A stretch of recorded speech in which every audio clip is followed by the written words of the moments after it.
Deploy Friday, except deploy if you got it. We are jumping into Hell Let Loose Vietnam. They're letting us do a playtest this morning, so that's what we're gonna do. Let me see. Hold on. Skipping that for a minute.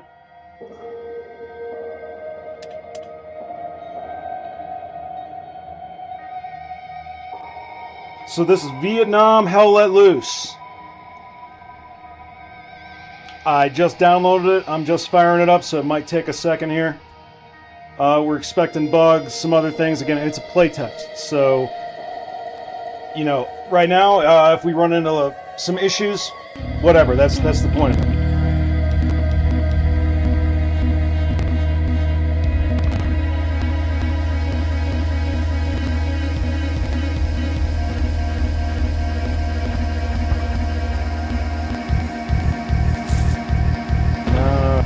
Wait. Play tutorial.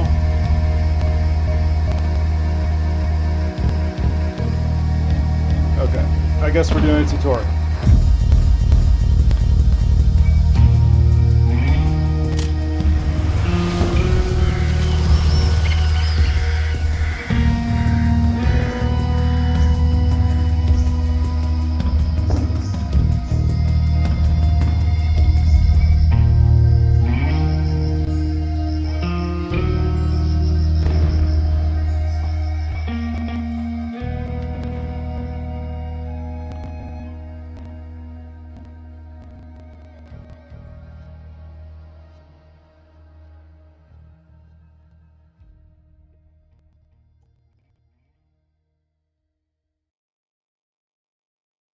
It's loading.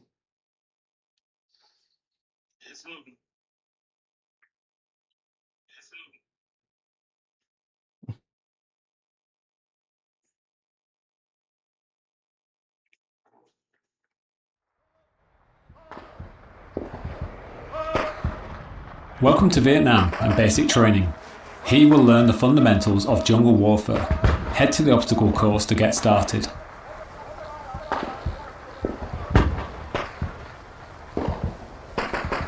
Alright, we're going through the basics.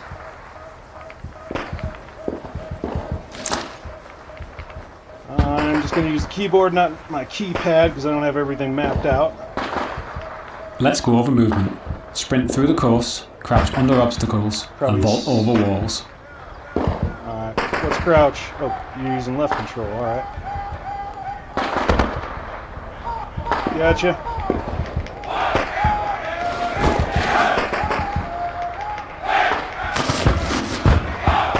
Climb the ladder. Use it to reach vantage points on the battlefield.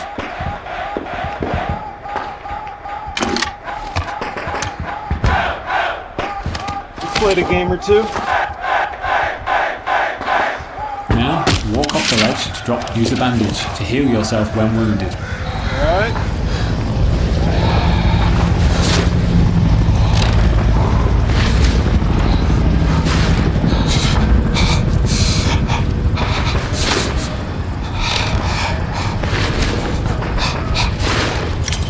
Swim and dive through this next area of the course. Swim to get across waterways, and dive to avoid obstacles and enemy sights. You can only hold your breath underwater for so long. Okay, want me to swim?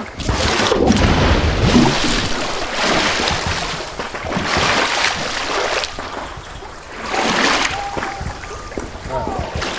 Dive. Fast swim, dive. Okay. Moving control. Come on? Yeah.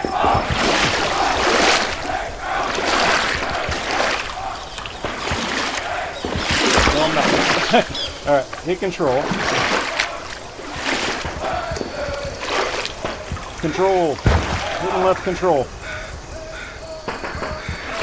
Yeah, we're not diving. Alright. There we go. We dove. Okay. Jump over the obstacle ahead. Nope.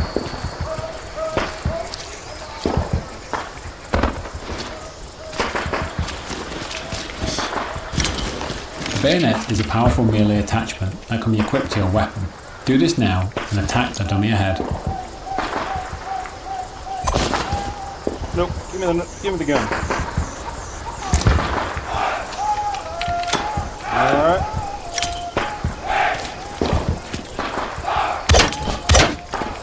When you're aiming down sights, you can lean left or right to peek around corners without exposing yourself fully. When you're up close, a quick swing can take out an enemy before they even know you're there.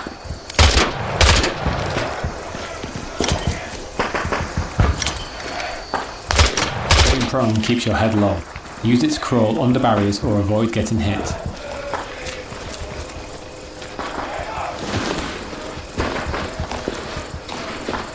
Well, if this is going to take me a minute to set up my keypad once I'm all good and ready with this, we'll run the keyboard today, I think. Hell Let Loose is built around the command structure. Unit members follow their unit leader. Unit leaders take orders from the commander.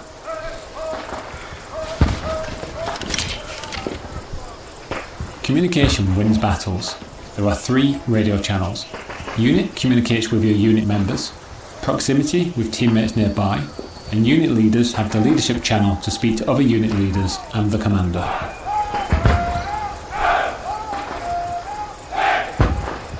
Okay, so C is unit radio. Gotcha. Alright.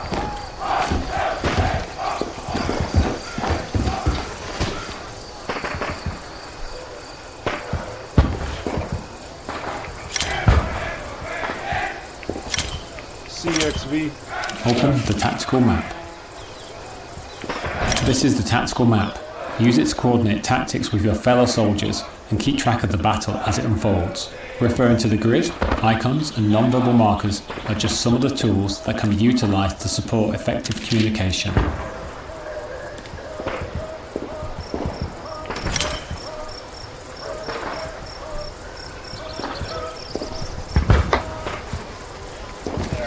Sipping coffee here. 1 second. These are all the different structures that can be placed during the battle. Squads use these structures to redeploy and get back into the fight.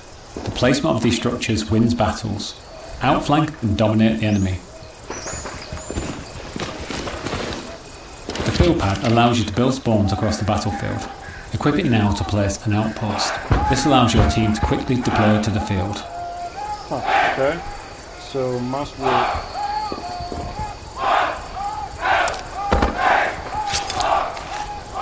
Wait a second, hold on a second. Flip field pad, mouse wheel down.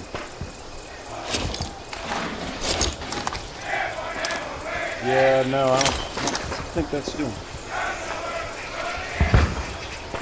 Oh crap, 1 second guys. I got a mouse battery dying on my side, that's one problem.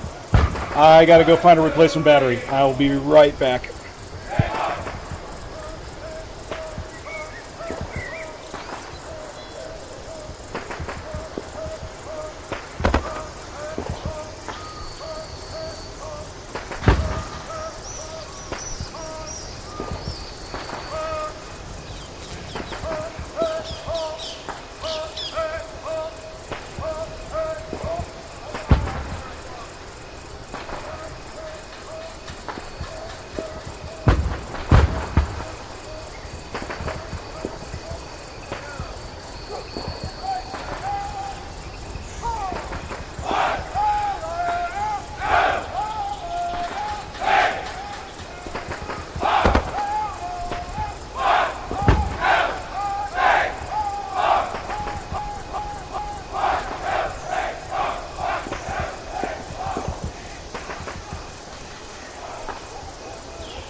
Alright, we didn't find a double A, but we found my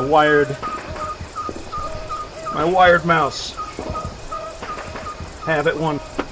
So I did have a tactical habit lying around. Sorry, batteries for that later. Okay. Sorry about that. You know how it goes. Controllers die, mouse's batteries go out.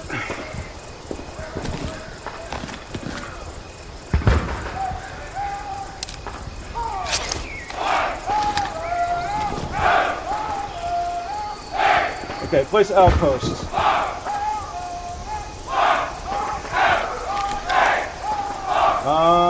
Okay, mouse wheel down. Mouse. Oh wait, there we go. Yeah. So when I do that, here we go. Place outpost. Equip field pad. Field pad. Where you at? Move attack defend.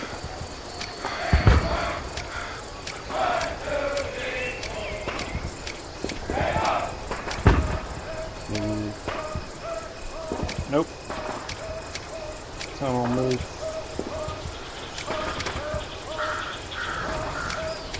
Place. Am I just not seeing it? What's up with it? Equip field pad.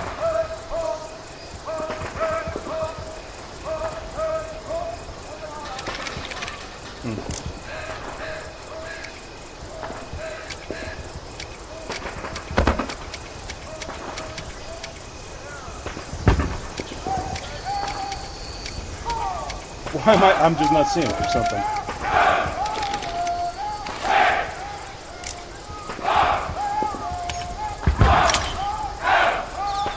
Oh, here we go. This is got it. All right, I don't know. Right mouse button. All right.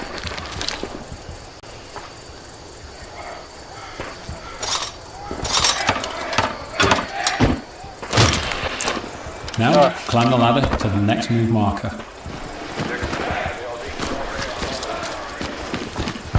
It's slow. I need more coffee still here.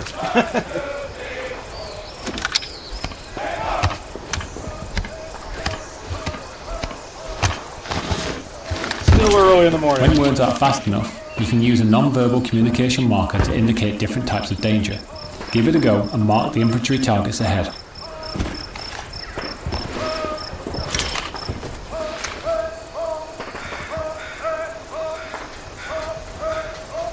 Mark them? How do we mark them? The ping? Where's the ping? What is my ping again? Middle mouse button? Alright. Yeah, that's ping. Okay.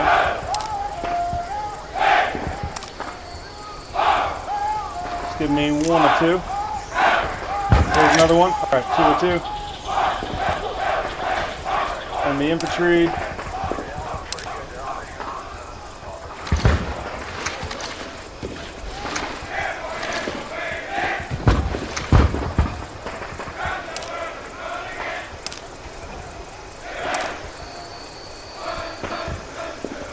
My target says enemy infantry.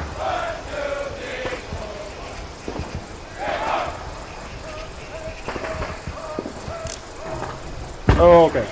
Here we go. Let's go over combat. Aim down the sights to improve accuracy. Shoot the targets ahead, aiming for the helmet to guarantee an instant kill. Running out of munitions in the heat of battle can be costly, so resupply from the ammo boxes if you need.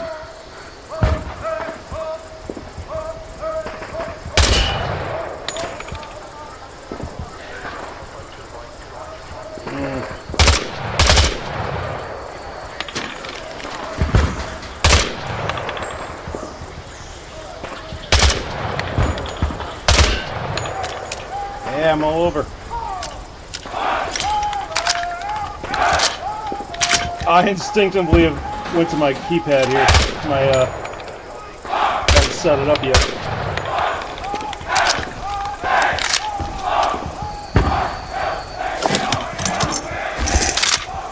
Alright.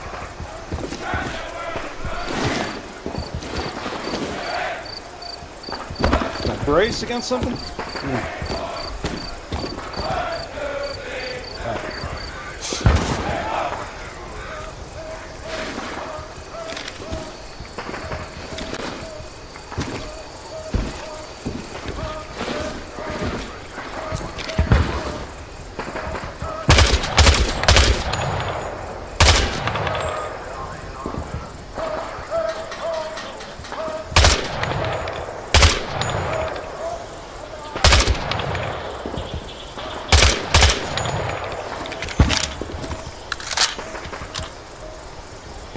Steady aim, left shift. Okay, we can switch over to... Gotcha, semi. Left shift. Alright.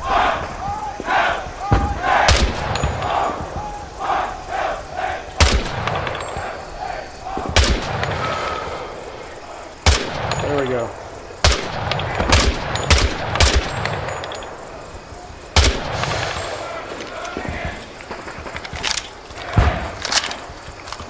Man, my aim is not doing so hot, huh? Alright. Zoom in. Let's hold.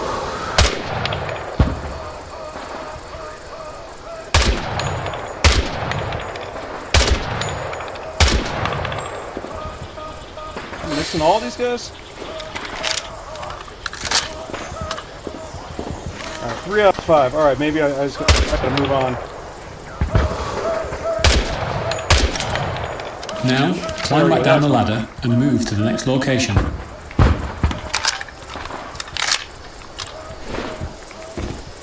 Alright, down we go.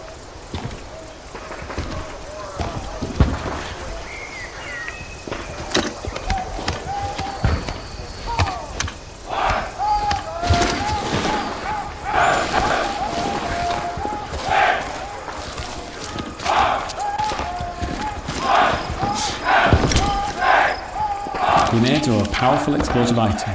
Equip one now and throw it towards the enemies. Mouse wheel.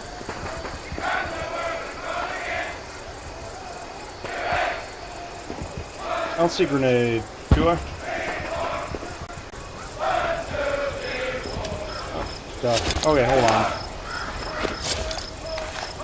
For that. Okay.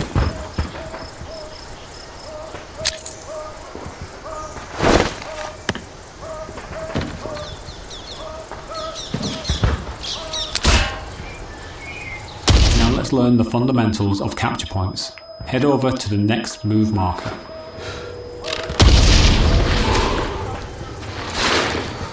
Alright, so I definitely gotta work on my grenades there, man.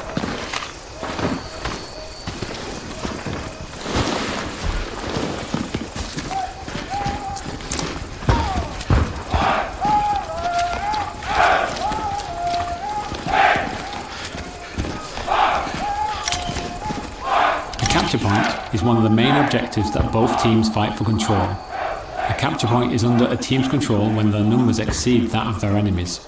The team that controls the capture point has ownership over map territory. These are known as sectors and they dictate the flow of the battle.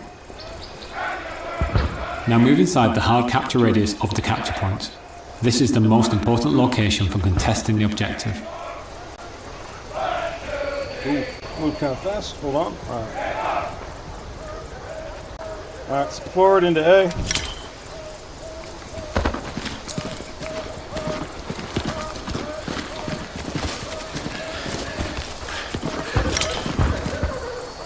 The capture point is contested. Neutralize all the enemies to start capturing the point.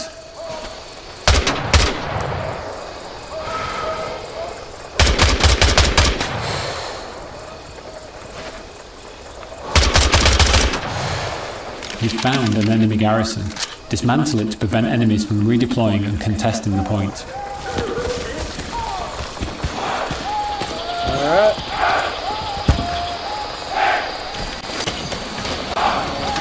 Tearing it down. Boom. Capture the area.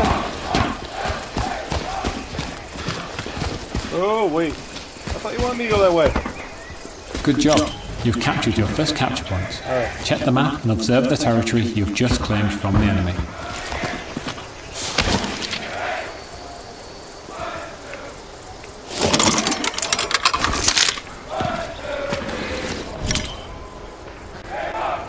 Okay. Well done.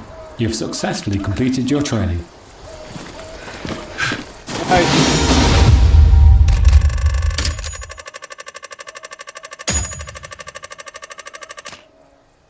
Alright, let's move on to the next thing. Yeah, actually I am doing tutorials for this.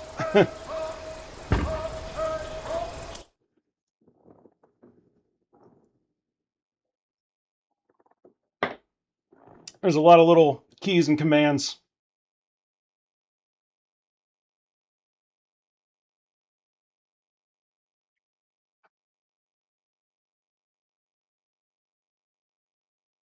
But we'll figure it out. All a little bit different, a little bit, a little bit of a change from the last game we were playing. It's just getting used to Marathon. So we'll flip over to this new setup. I like it though.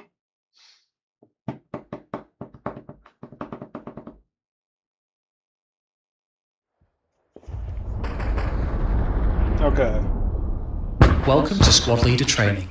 Here you will learn about the different types of spawn structures that can be utilised in a battle, including their strategic advantages and limitations. As an NBA squad leader, you will also learn how to build and utilise a tunnel. Now, let's open the tactical map. Before we start, it's important to understand sectors and territory. Highlighted on the tactical map is the capture point, which consists of a 2x2 grid square called the soft capture, and within it, a smaller circle known as the hard capture. The team that controls the capture point has control over sector territory.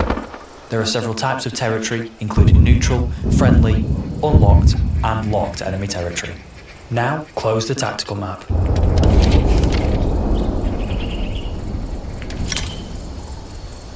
The outpost is a spawn structure specific to your squad. With a shorter redeploy wave, it's the quickest of all spawn structures. Use it to keep your squad together and redeploy quickly into the battle. The outpost is the only spawn structure that can be built in neutral territory, and it doesn't cost any supplies to place.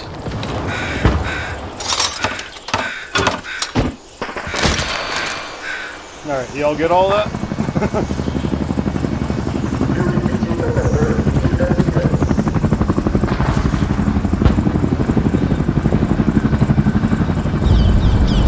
Free place, got it. Observe the capture point being seized by our team and the territory changing from neutral to friendly. Friendly territory allows squad leaders and the commander to place garrisons at a lower supply cost. Now, close the tactical map again. Alright. Garrisons, unlike outposts, aren't limited to a single squad. Instead, they allow the entire team to deploy on them. The garrison costs less to place in friendly territory, and supplies can be provided by a specialist player, support vehicles, and a supply drop called in by the commander. Build a garrison in the highlighted area.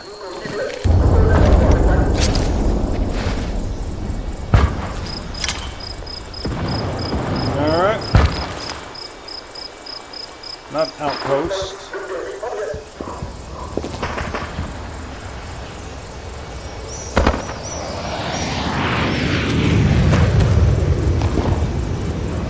Wait a second. What do I have now? Is this garrison? Yeah, garrison, here we go.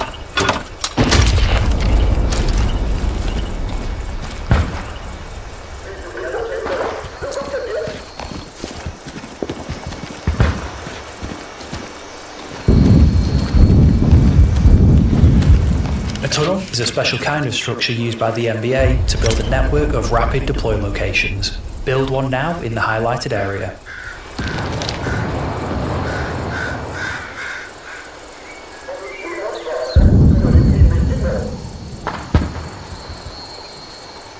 I'm not seeing it.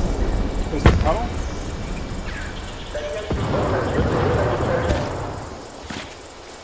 Ah, okay.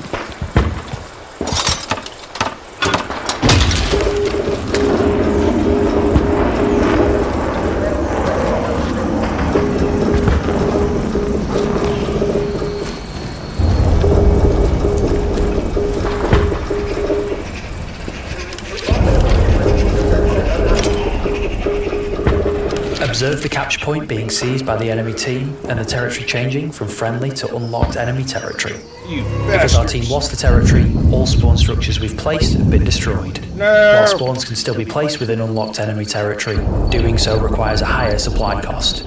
However, in locked enemy territory, such as columns G through J, no spawns and tunnel structures can be placed in those sectors. Now, close the tactical map once more. Ah, it's gone. Let's place a new garrison. It costs more to place garrisons in unlocked enemy territory. It's important to remember that garrisons need to be placed at least 200 meters away from each other. NVA garrisons can also be connected to tunnels.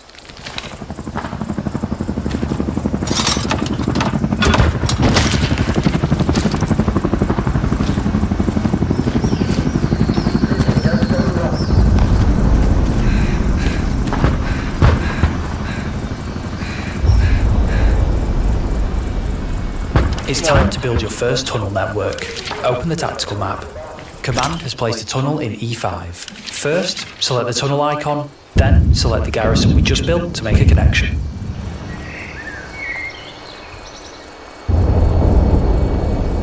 Okay.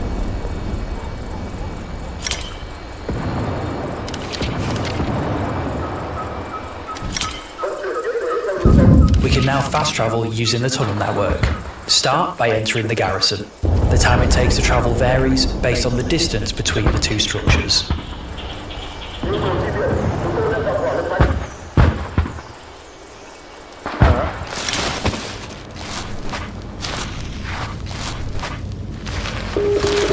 Here we are. Dismantling a tunnel or spawn structure will remove the placement cooldown and will free up space for the commander and squad leaders to place other structures of their own. It will also break any tunnel connections made previously.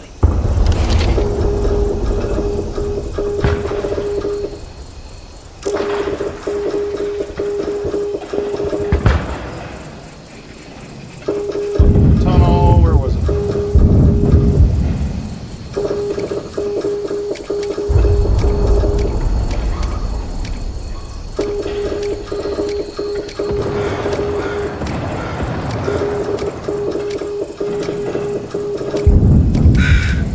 Wait, okay, hold on a second. Yeah, I'm an idiot again.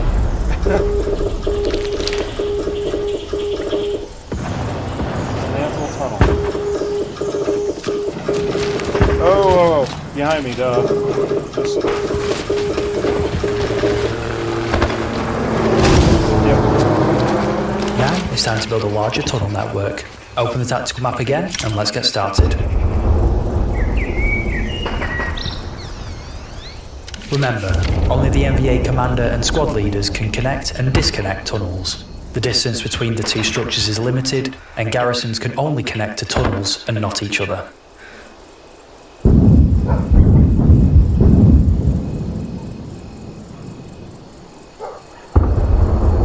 Okay, that work?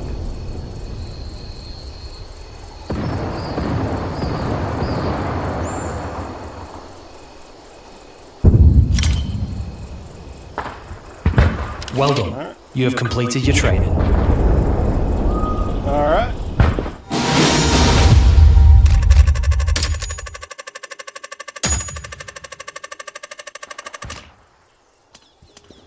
Promotion!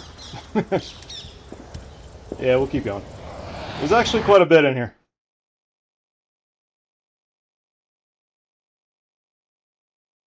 So this is gonna get a bit strategic, a bit more than I thought. I thought we were just jumping in, looting, and shooting.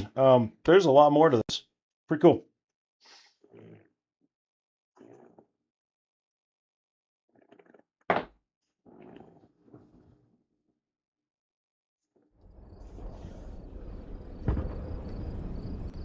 Welcome to Specialist and Engineer Training. Specialist and Engineer players can work together to build structures that can reshape the battlefield. Let's start with learning about the Specialist role. Specialist players are essential as they can place supplies and ammunition for other teammates to utilise. A nearby teammate has requested explosive ammo. Get over there and supply them.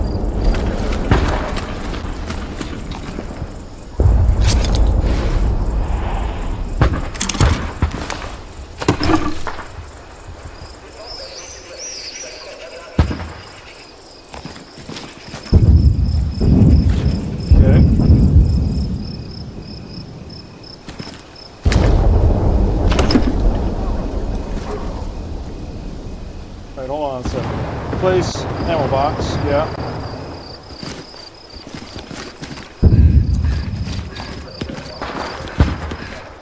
Am I doing something wrong here? It's the ammo box, right?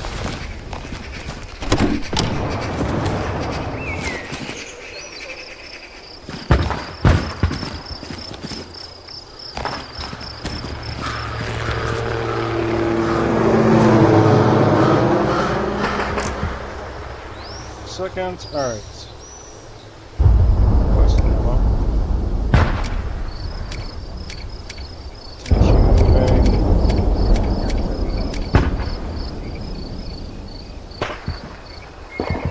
I got the ammo box.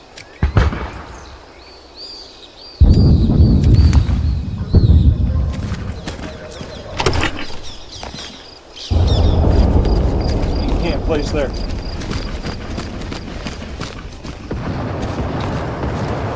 Alright, there are two types in it. Small arms. Place HE ammo box.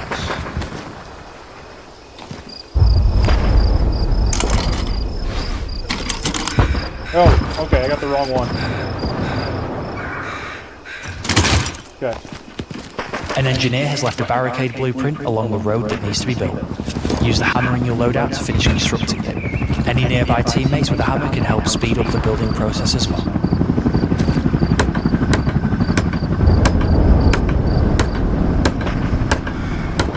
Swing the hammer, we got that done.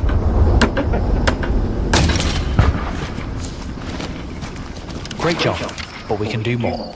Upgrade the barricade to the next level.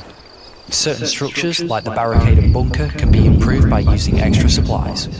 Once upgraded, they can withstand more damage and can even provide more cover at higher upgrade levels.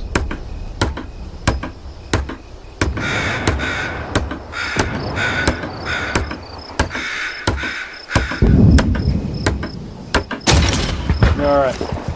A teammate's calling for supplies. Place them in the marked location. Supplies are the lifeblood of the team. With them, squad leaders can set up spawn points and engineers can build defences to help fortify your position. Yep, over there.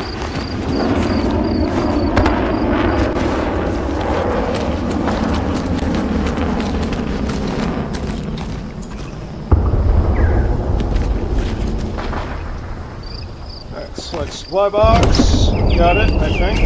Is this it now? Yes, it is. Alright. Right box. Your squad leader is requesting you redeploy as an engineer and help secure your team's defensive position.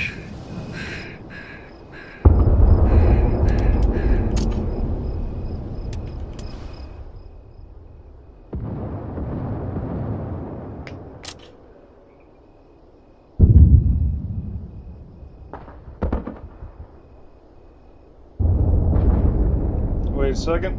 So, rolls. Getcha.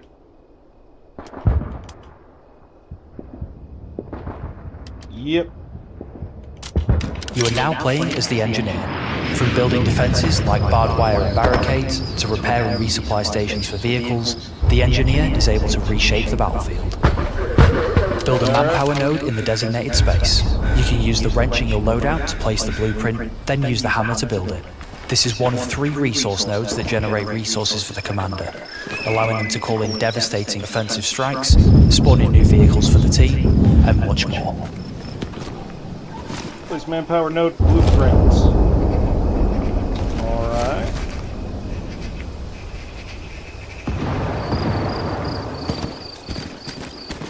Is this I'm grabbing? Is this it?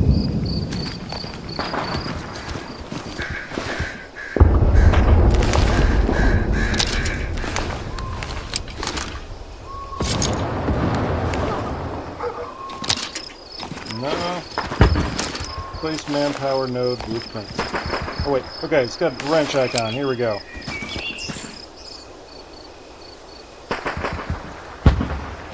Ah.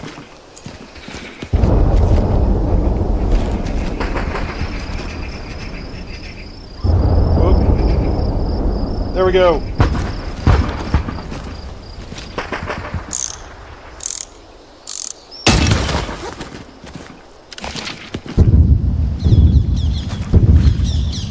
Okay, now I placed it. Now I gotta hammer it. Yeah.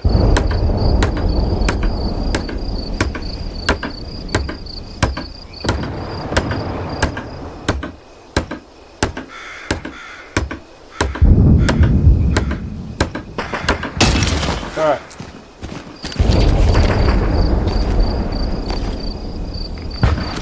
I'm glad I did the tutorial.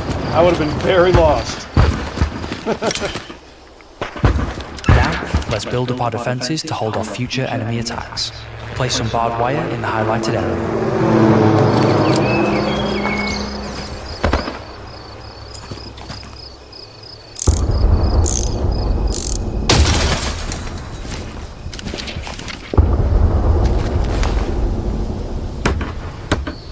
Well, not too lost. Now I think about the mechanics of this are pretty comparable to some other things, but I just would have been a little lost. What they're doing makes sense, is what I'm saying. Move the location, gotcha. The engineer has a blowtorch in their loadout that can be used to repair damaged vehicles. Let's approach the nearby tank and help it out. Other engineers can assist in order to speed up repair time. Cool, just repairing.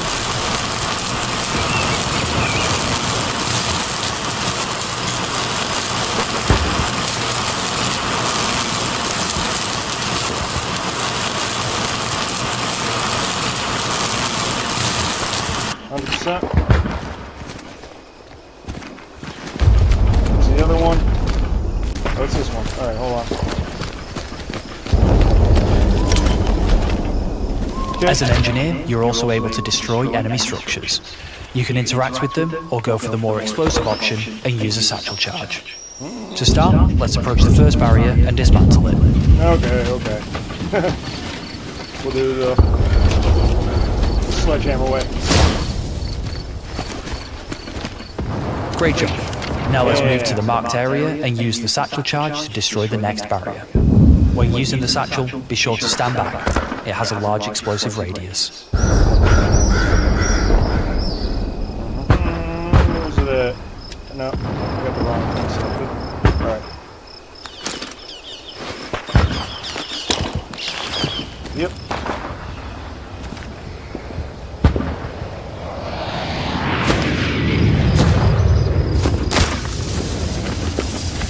Run away! Take cover!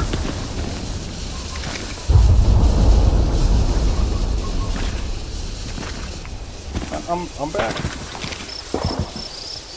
It's just a fire in the hole here.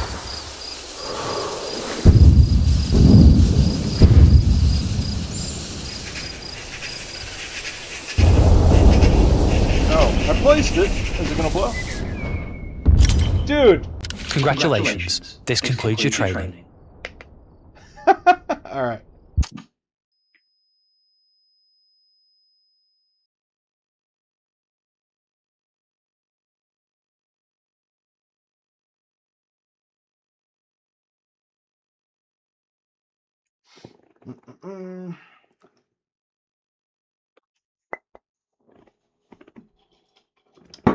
Alright.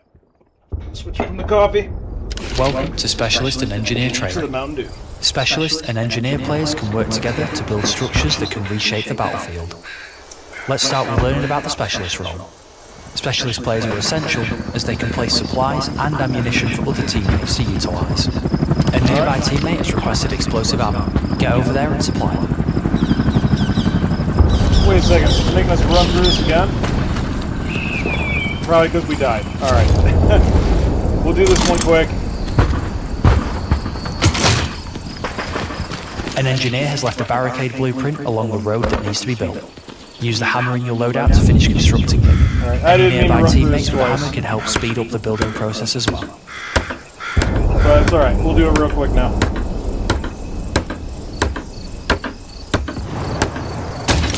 Okay.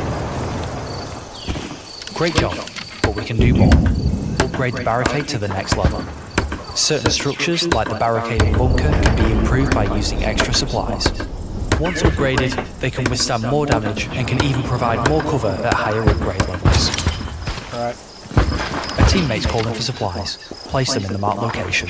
Supplies are the lifeblood of the team. With them, squad leaders can set up spawn points and engineers can build defences to help fortify your position. Flies down. Your squad leader is requesting you redeploy as an engineer and help secure your team's defensive position. Okay. Redeploy. Yep.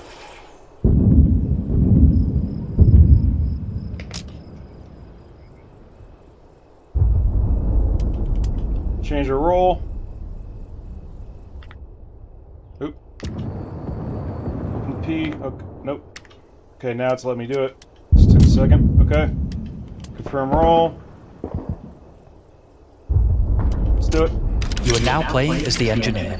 From building defences like barbed wire and barricades to repair and resupply stations for vehicles, the engineer is able to reshape the battlefield. Build a manpower node in the designated space. You can use the wrench in your loadout to place the blueprint, then use the hammer to build it. This is one of 3 resource nodes that generate resources for the commander, allowing them to call in devastating offensive strikes, spawning new vehicles for the team, and much more.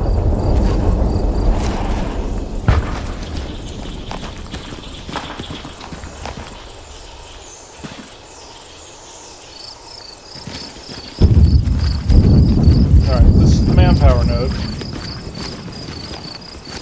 Got the wrench. Okay, now it's letting me place.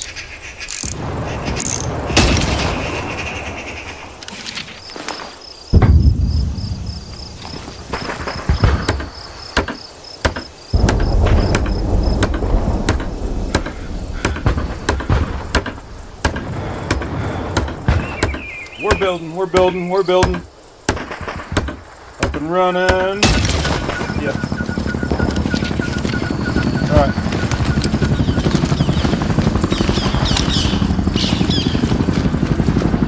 Nope, we're not there yet. Want me over here? Okay. Now, let's build up our defences to hold off future enemy attacks. Place some barbed wire in the highlighted area.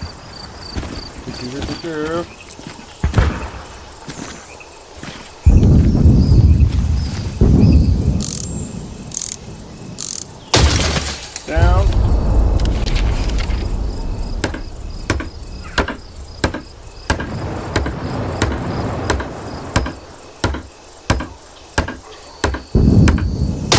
There we go.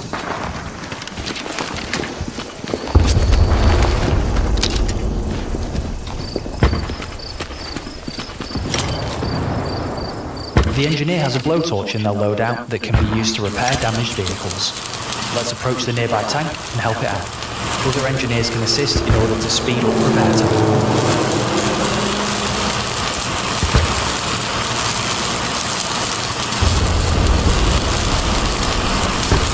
Got it. As an engineer, you're also able to destroy enemy structures. You can interact with them or go for the more explosive option and use a satchel charge. To start, let's approach the first barrier and dismantle it.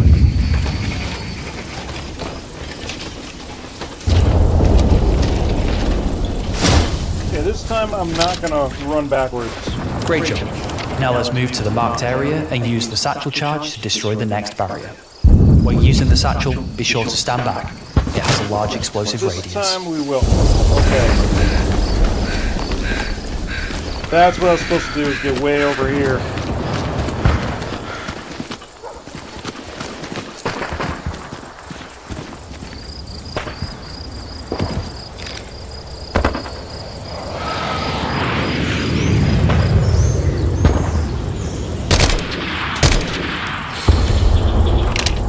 Okay. There we go. I guess that would've killed Congratulations. me. This concludes your training.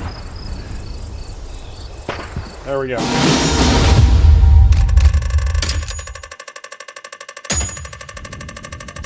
So don't die in the tutorial, you gotta do it again. Makes sense. Moving to the next one. If you fail the course, you will repeat.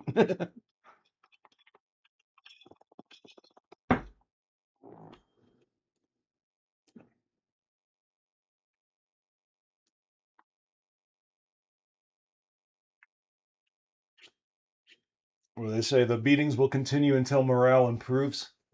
Welcome to Grenadier and Machine Gunner training. There are a myriad of vehicles you'll come across on the battlefield, and some roles are designed to help take them out. We're starting with the Grenadier, a role that has access to explosive weaponry that can disrupt and destroy enemy armor and light vehicles.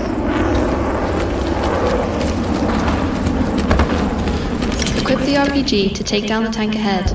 It's important to consider armor thickness when aiming your attacks. The engine compartment at the rear of the tank has the least protection. Disabling the tracks will bring the tank to a crawl. Disabling its turret will weaken its offensive capabilities. Destroying its hull will wipe the tank out completely.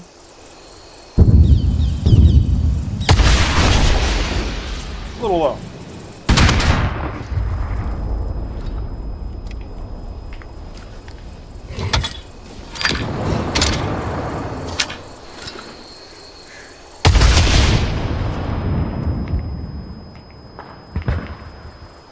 You got more? Yep.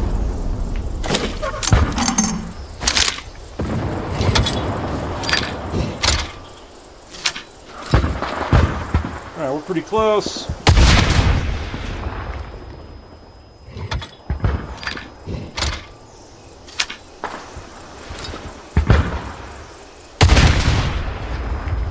Yeah, this thing could take some hits.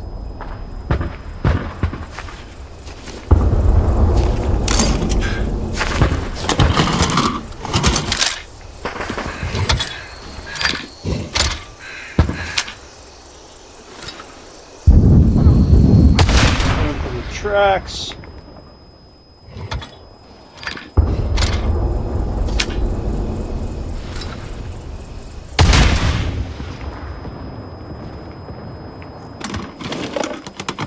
I feel like I'm not doing anything with this.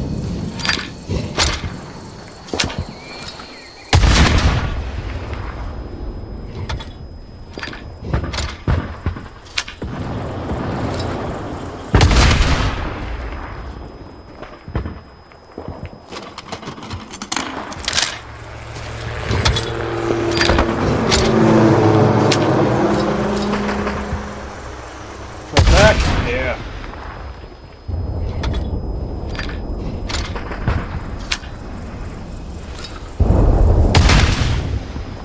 There we go. Alright. Great work. The Grenadier can also place mines that cause massive damage to enemies that trigger them. Let's place an AP mine in the road up ahead.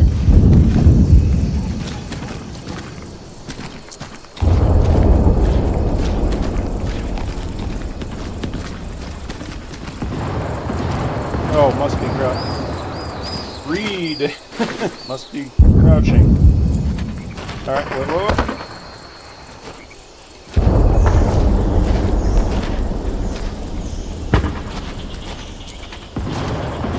There we go.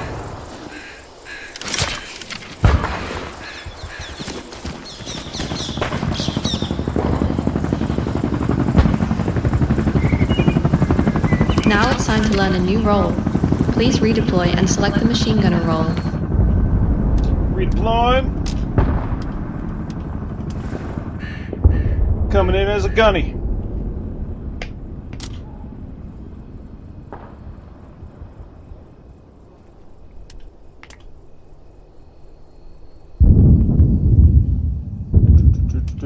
Gunner. Alright.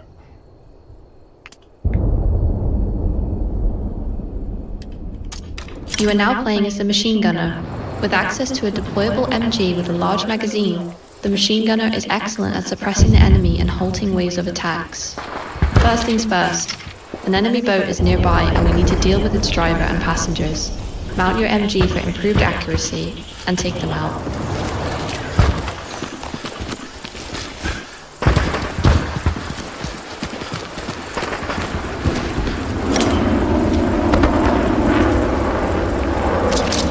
MGs are excellent at suppressing and killing the operators and passengers of lightly armored vehicles like the boat. Suppression blurs enemy vision and improves your chances at taking them out.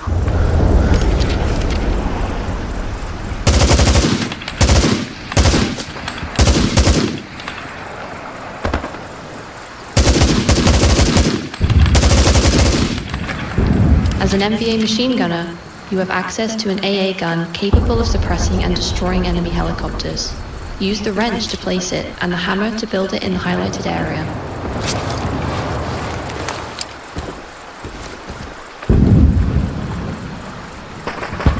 am I in the right area?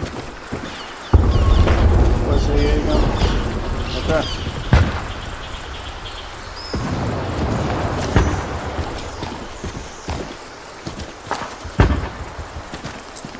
Oh, maybe over in the area they're telling me to.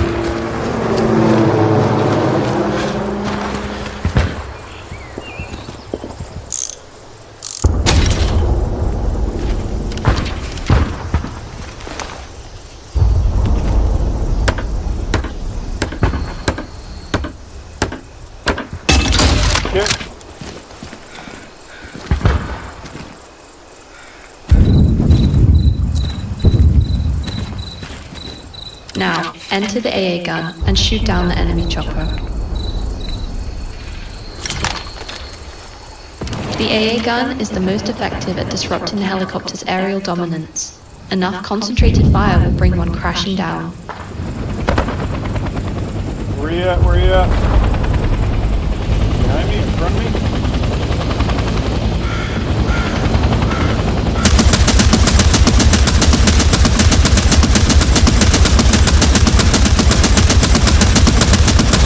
That tree will not protect you! Well done.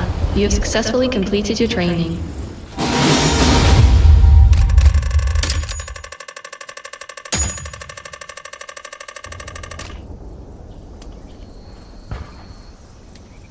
Alright.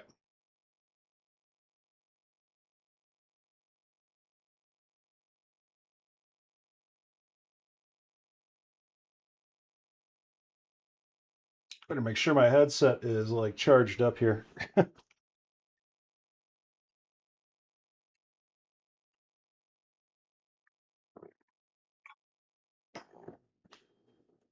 Welcome to Recon Training.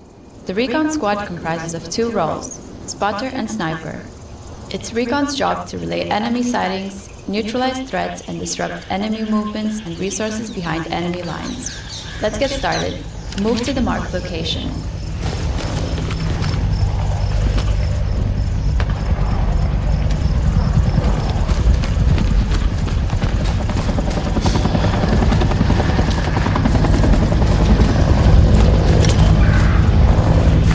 Playing the spotter, the acting leader of the Recon Squad. Let's start by placing an outpost. To do this, equip the field pad and place the outpost inside the designated area.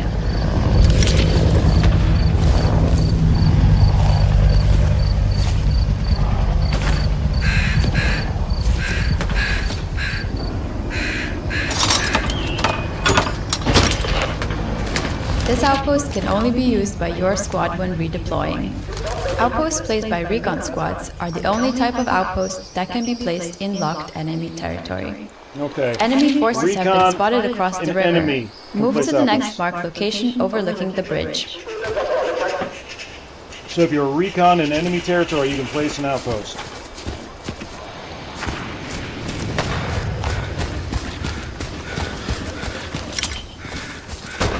Let's pinpoint where the enemy forces are located. Equip your flare gun. Aim and fire above the marked location.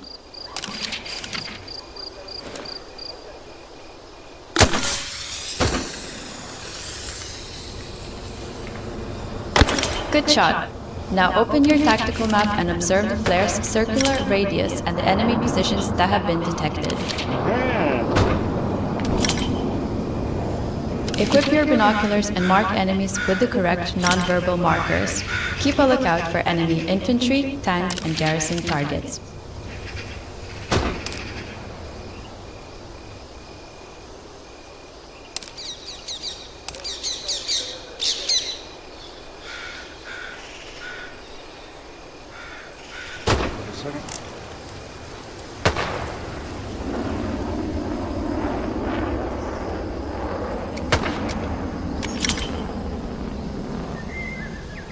Gotcha, so...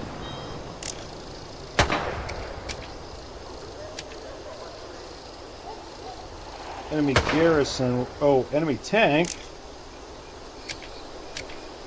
We got tank here? Yep, got it. Garrison, garrison, garrison. Where's a whole bunch of them?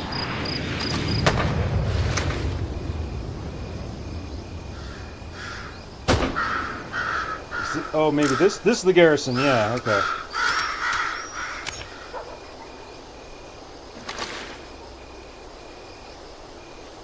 Nope, maybe I got it wrong.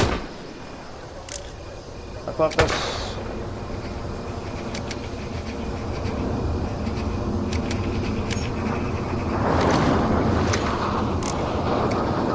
Well done. There we go. Now it's time to learn how to play as the sniper.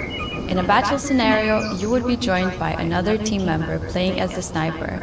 But this is training, so let's teach you the basics of playing sniper as well. First, we need to redeploy. Select the sniper Getting ahead of you, but... role and then deploy on the outpost we placed down earlier.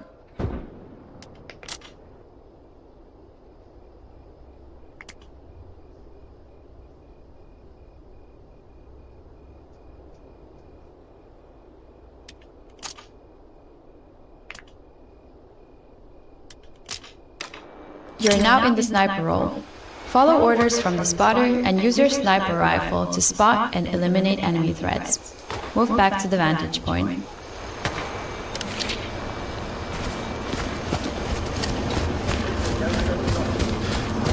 SVD here? Now, neutralize all the enemy targets we spotted earlier. Aim down the sight and steady your aim before taking a shot. You must stop aiming down the sight to cycle the bolt between shots. So, take your time and be precise.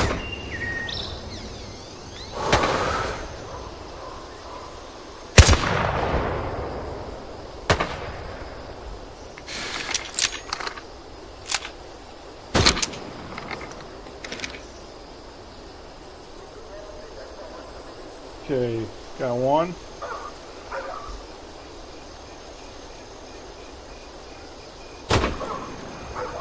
Just want me to repeat? Yep.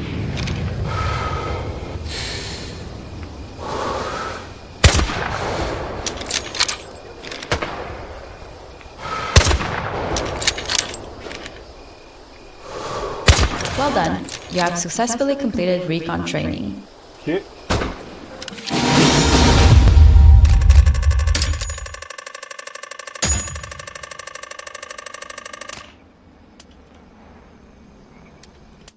Keep going here.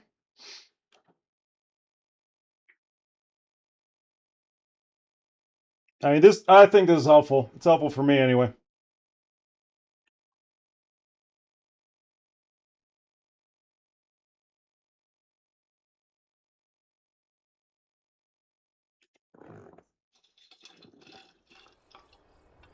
Welcome to mortar training. The mortar squad is made up of the observer, the support, and the gunner roles. You are the gunner, a key role of your squad. You have access to a wrench and hammer you can use to build the mortar and defend it. Let's start by building the mortar. The mortar is a powerful offensive weapon with a lot of range, but it's important you set it up in a good location where you are out of enemy sights and able to reach your targets.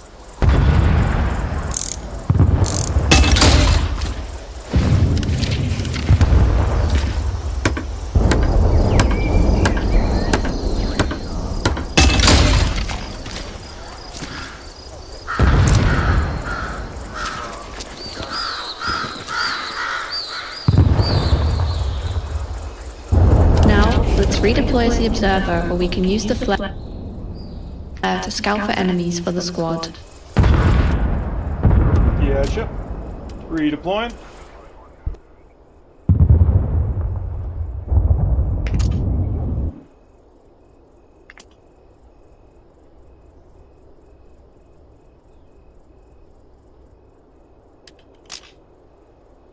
Oh, observer.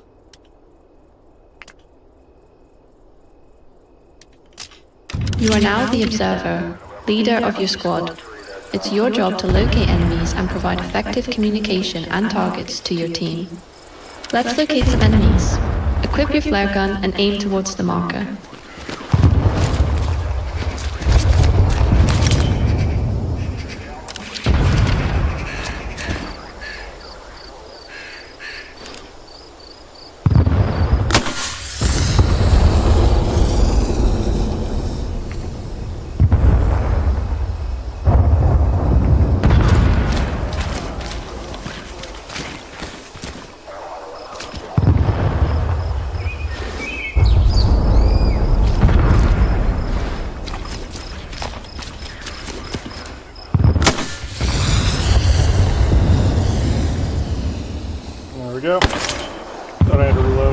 Good job. Using your tactical map, you can see where the enemies are located. Now, let's enter the aimer seat. Here, you can line up the scope with the target and use the metric conversion chart to find the correct elevation.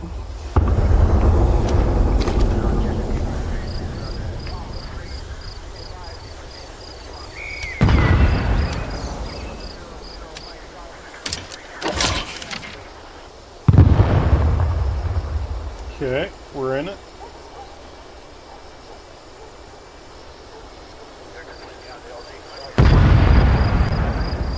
So WS.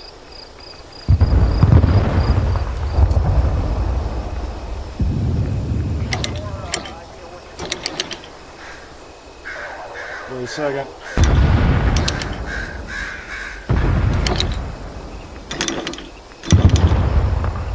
Not the direction I want to be going. There we go.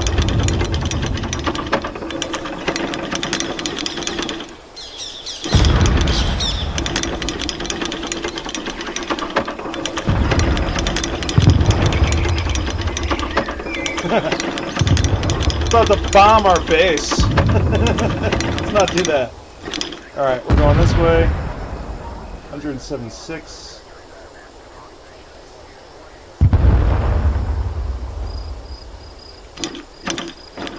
Got that. Alright.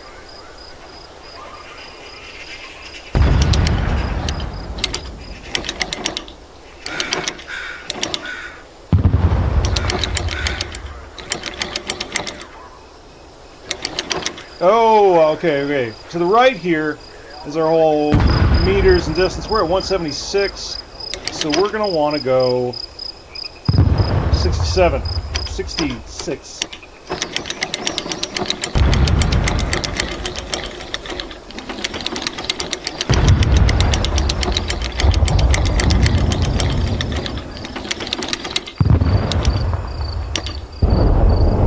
Out there.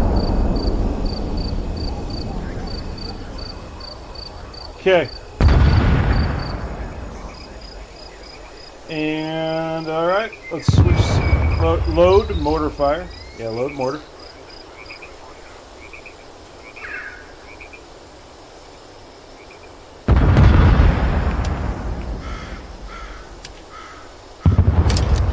Switching seat.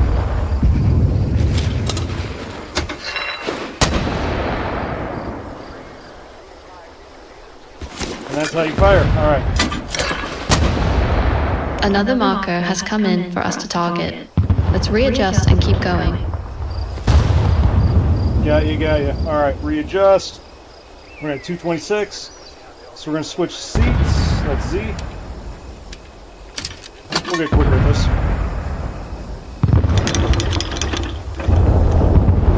226. Looking at about 56.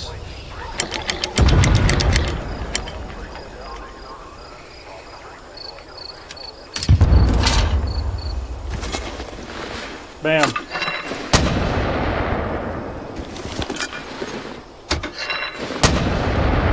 Thunder incoming. Well done. You have successfully completed mortar training.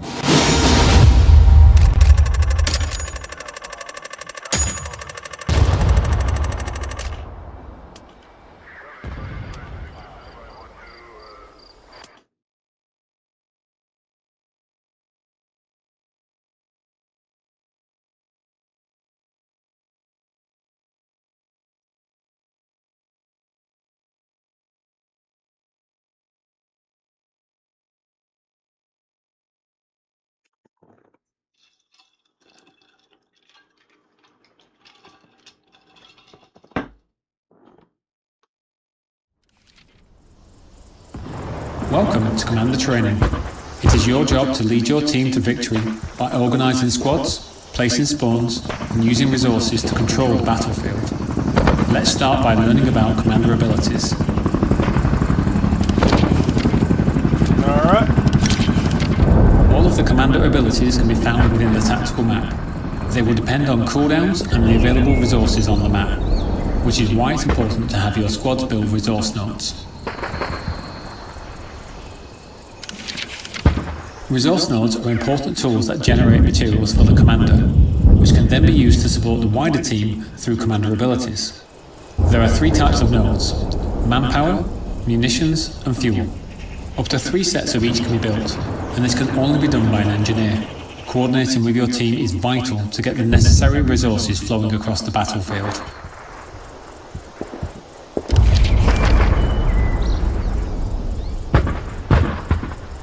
Alright.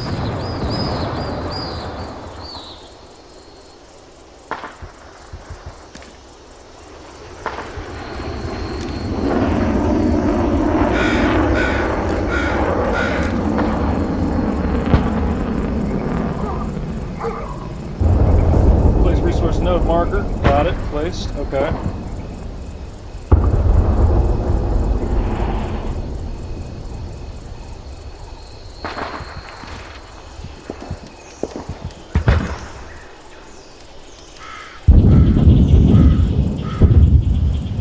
Okay. Every team builds some nodes. Place some build. Okay, got it. Direct them with my units.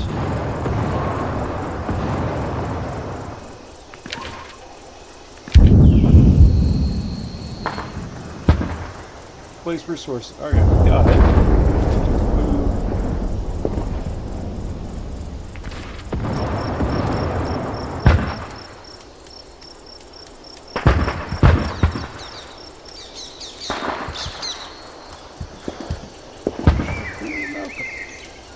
Awaiting orders. Yeah, well, alright, hold on.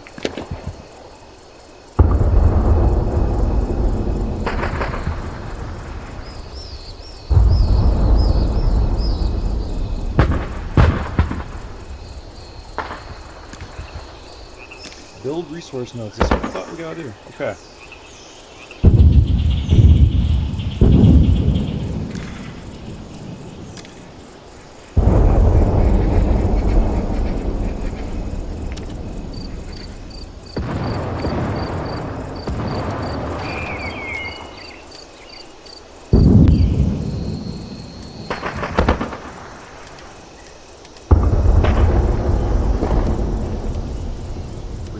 Encourage. Yeah, I need you to build. I don't see it up here though. I'm doing something wrong. Okay.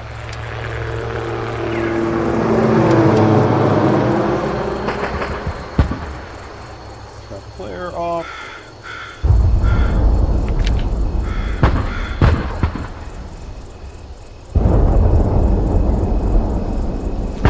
Oh wait, no, that's placed by me. Okay.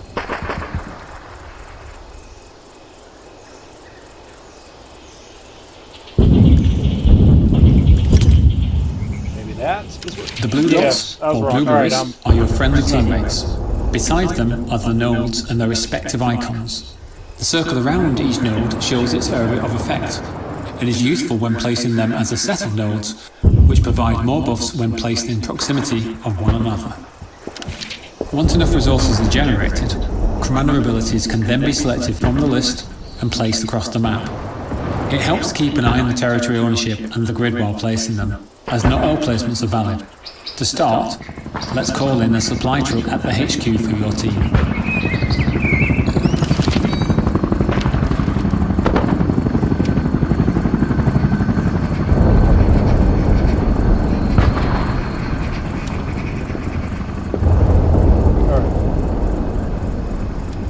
Supply drop, awaiting placement. Can I place it? Yeah, I'm trying to move it. How do I move it? Alright. That, alright, drag it where you want it. I'm here.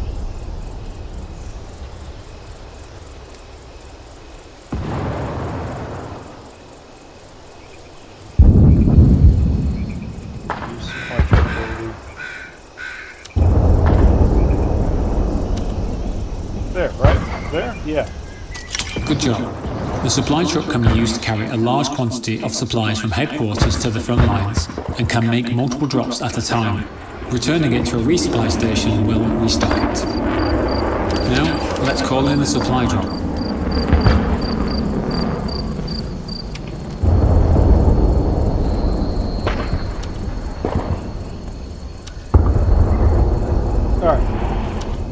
so that's... got it. Right there. Do it. Great job. The supply drop is a great way of getting supplies quickly across the battlefield and can be utilised by your team to get a wide network of spawns and structures set up. They can be used as many times as you need, respective of the cooldown between uses. Supplies are on the way. Let's place down a marker to let our team know and request they build a garrison there. Garrison marker.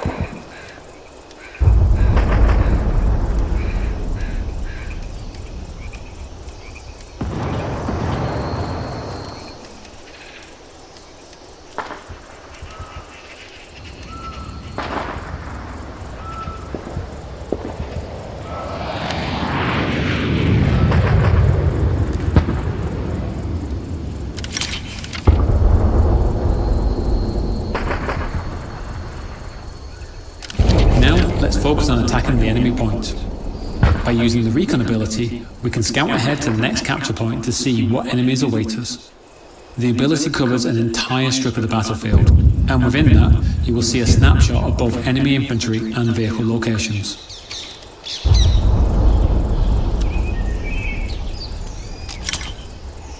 Got it. Got it.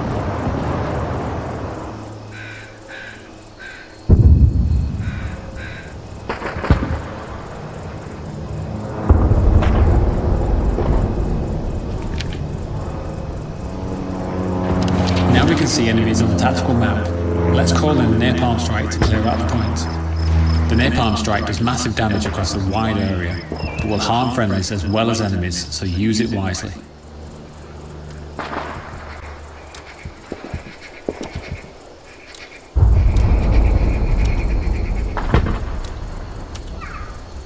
Alright. Get a little bit closer, come on.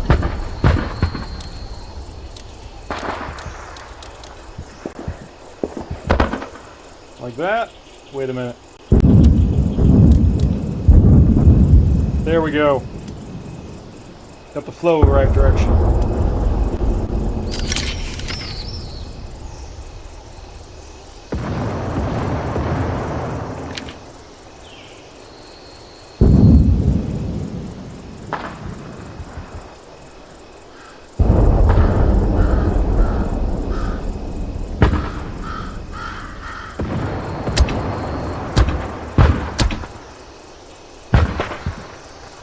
Our territory is under attack.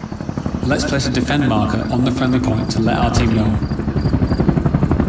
Okay.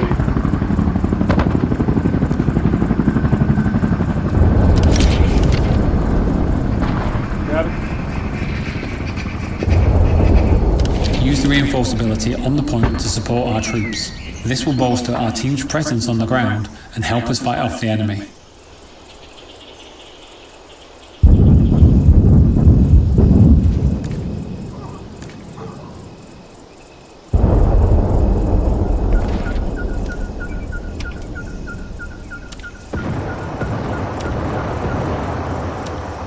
Reinforce? Yeah, reinforce this. Alright.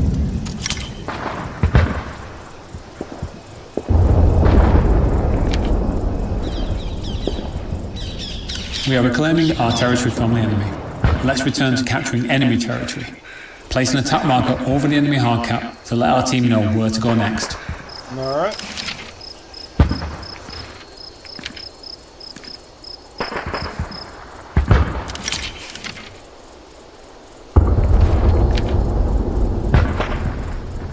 Now let's use an artillery strike to blast the enemy point before our team advances. The artillery strike is another offensive ability that does a wide area of damage in multiple rounds. It costs less munitions to use than the napalm strike.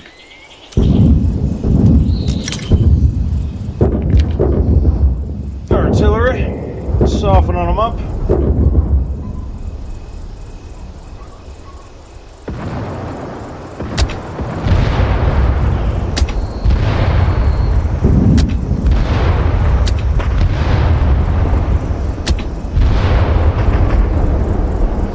Excellent. We're taking the point from the enemy.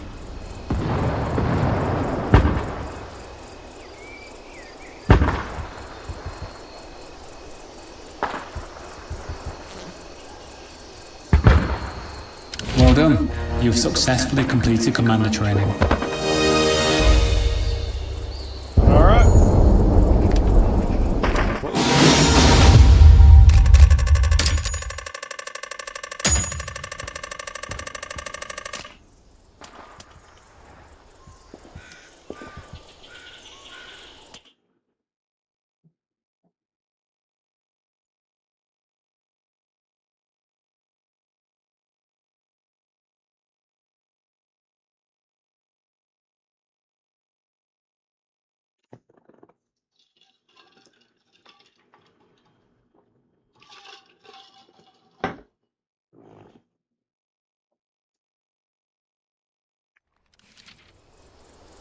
Welcome to armor training.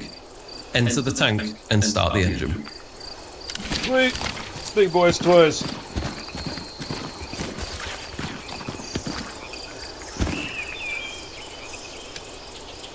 Driver? Yep. The driver is responsible for getting the tank into the fight. Manually shift through the gears for precise control and speed over the vehicle. Maneuver your crew around the battlefield and get the better of the enemy. Start by getting familiar with the 4 forward gears and the single reverse gear. When you're ready, drive to the marked location. Alright, control, WS.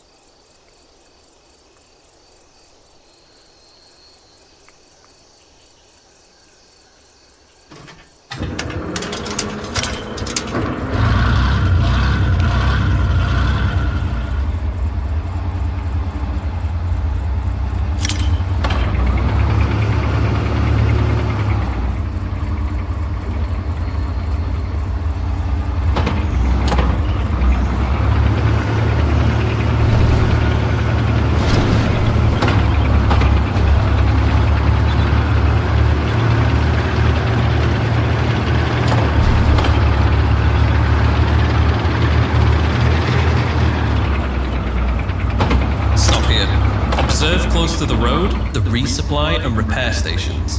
When within radius, any damage sustained to the tank will be repaired and replenished with ammo and supplies. Now, drive to the next marked location.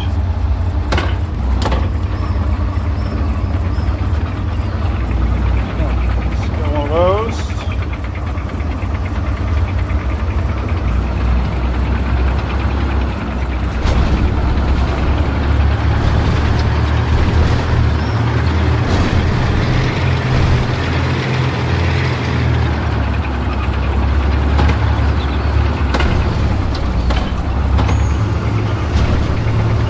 Approaching a shallow crossing. A shallow crossing is a safe section of river that's shallow enough for vehicles to cross. Keep an eye out for these when there are no bridges.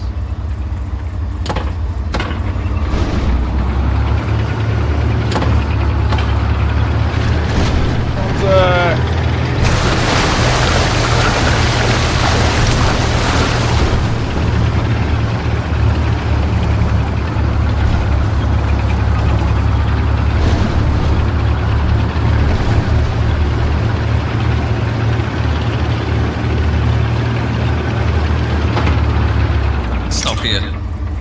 Now, switch to the commander seat to continue. Alright, how do we switch seats here?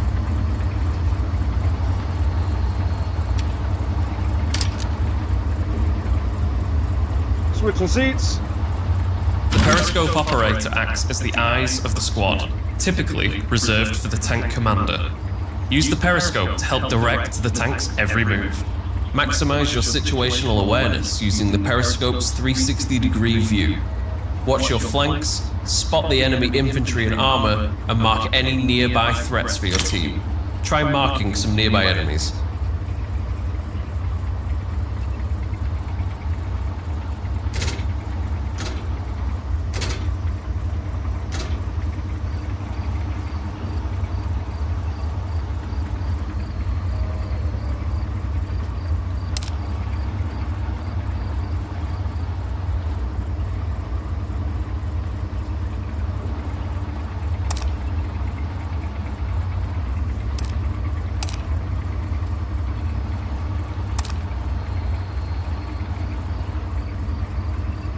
Watch out.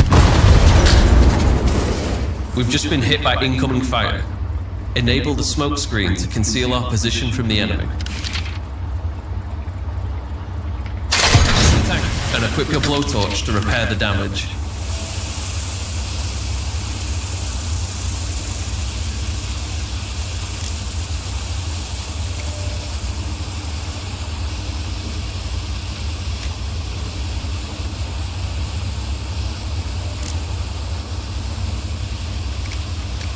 Where's blowtorch? I'm doing the wheel down, I'm not seeing it, so... 1 second.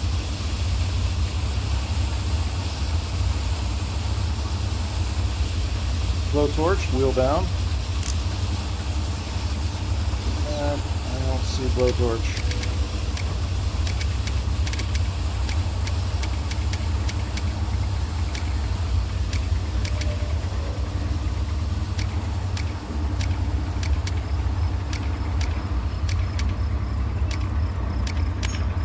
No, not that.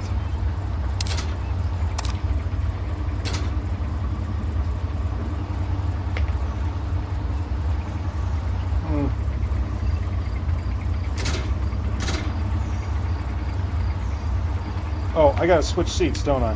Alright.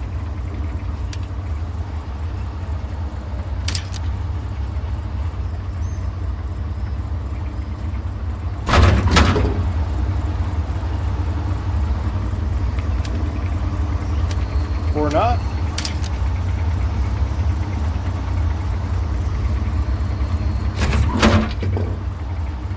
Okay, repair.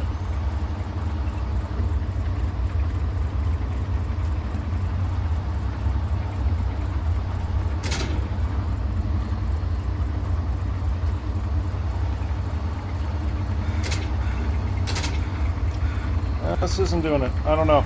Okay. Do the smoke screen. Equip blowtorch. I can't scroll up. I don't know.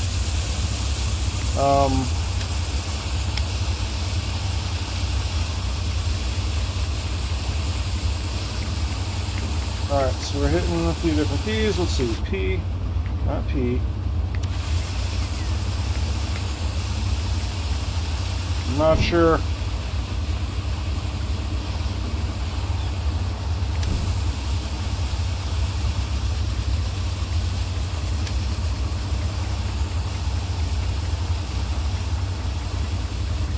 Equip blowtorch. Mouse wheel down.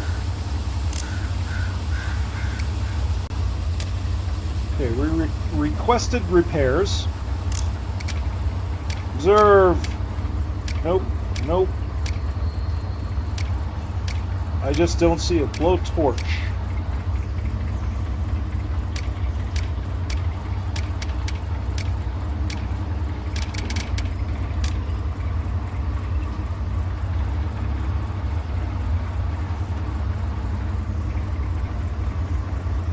Alright, maybe we could have a bug here. I mean, it could be me. A lot of this has been me, but could be hitting a bug here too.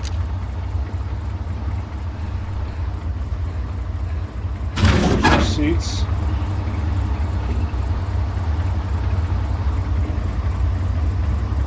Oh, engine off. That might be it. Okay, so engine off. Switch over to here.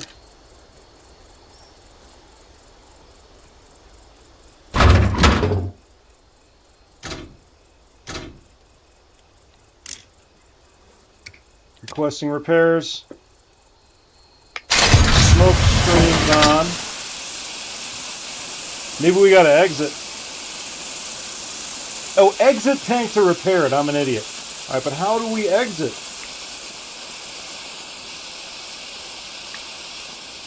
How do I get out of this? Alright, we're gonna find it. It's a key. Somewhere. Try Z. Is that exit?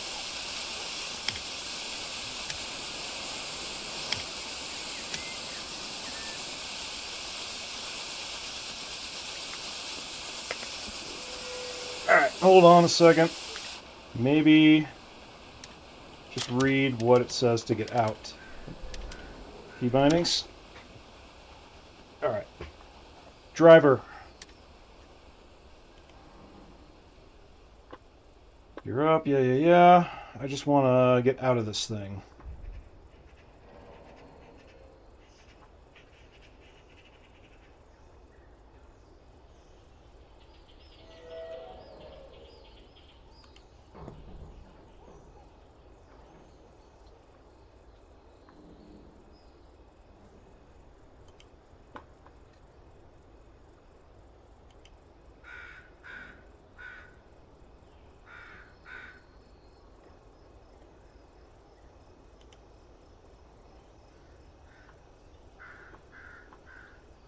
Strategic, okay. Oh, switch seat Z, okay. Just marking toggle HUD, no.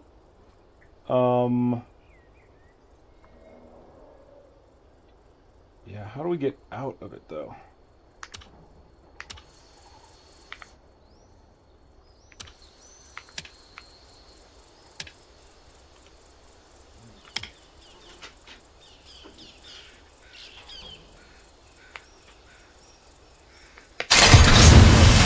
Look at the smoke screen. And then we can exit, maybe?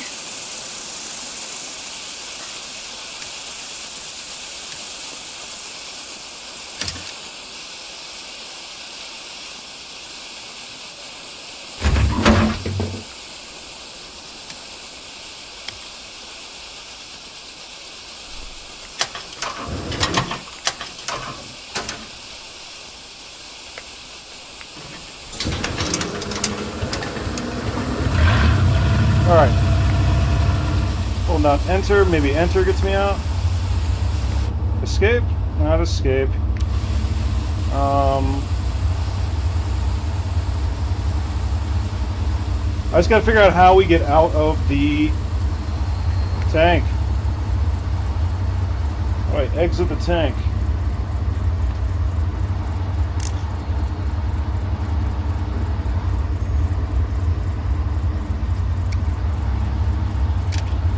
Commands. No.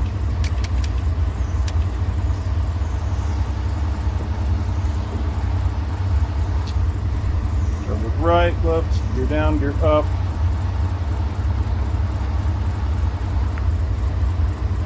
Tab? Tab? No.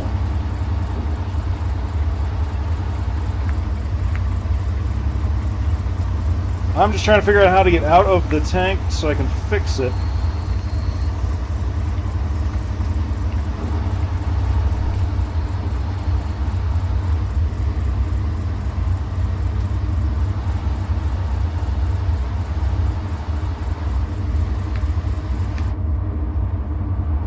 Okay. It's got to be somewhere in the controls here. Key bindings. Chat, driver. The switch seat is Z.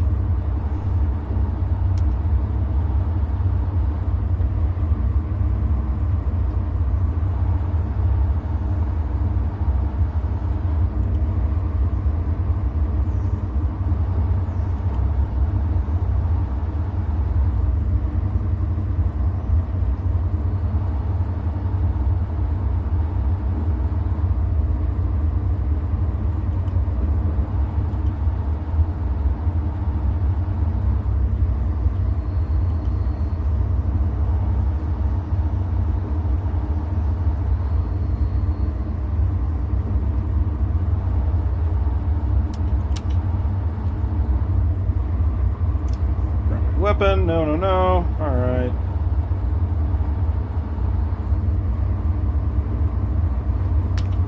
Okay.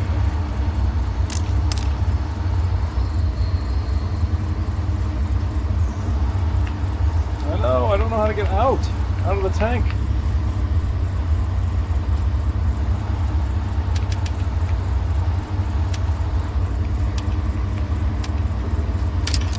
Okay, we're as the commander.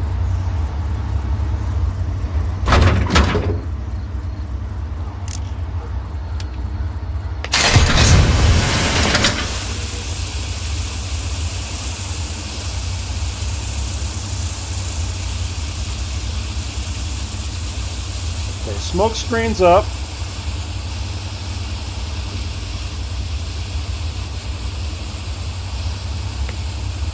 And does it let us exit?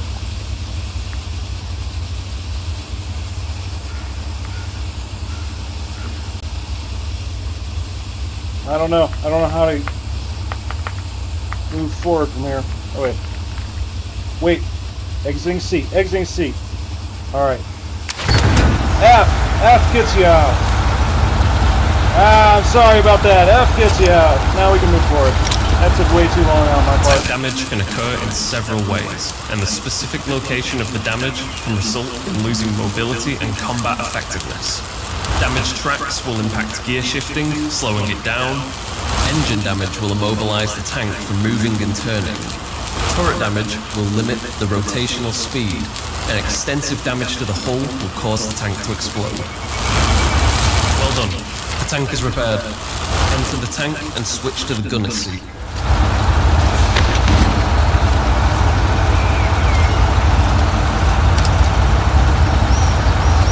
Alright, sorry about that. Gunner's sole F responsibility takes is in and taking out the opposition, making use of the various shells at your disposal to destroy the enemy armor and groups of infantry. Let's start by using the coaxial machine gun on nearby enemies. It's very effective at suppressing and neutralizing enemy soldiers.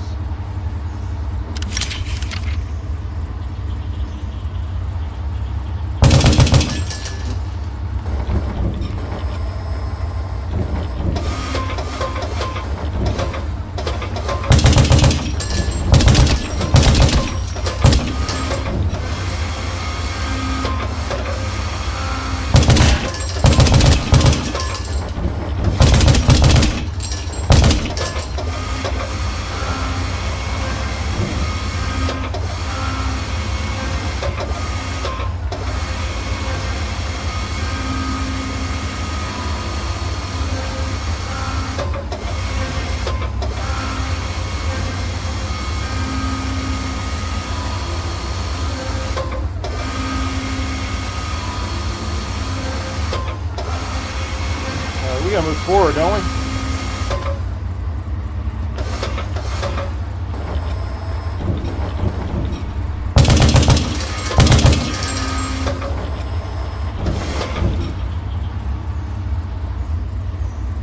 Gunner precision. Ah, here we go.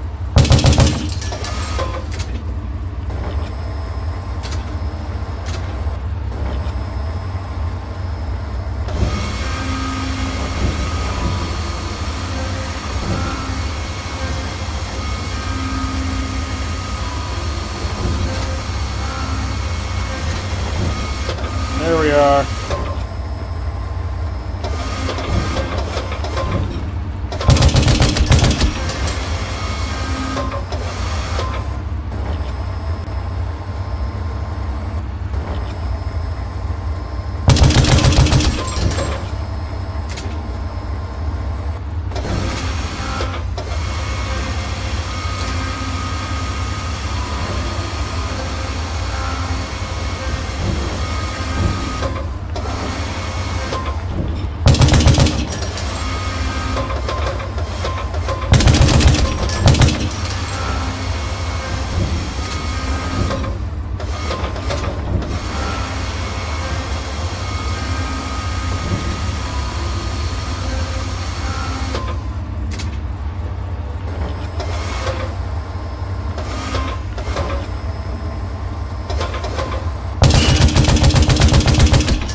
Drive to the next marked location.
Aerial learner's permit.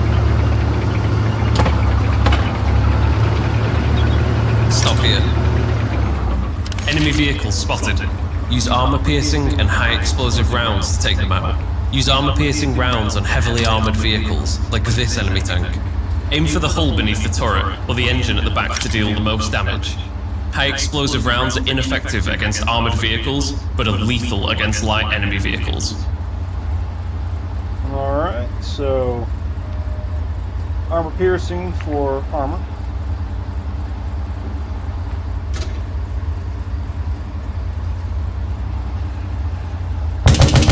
Oh, what?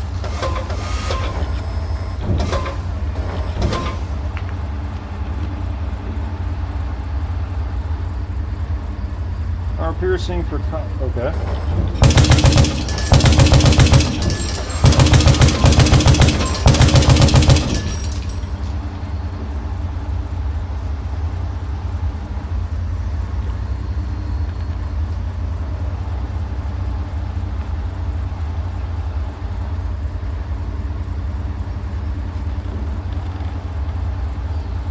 Alright, we are not shooting the big cannon yet though, hold up.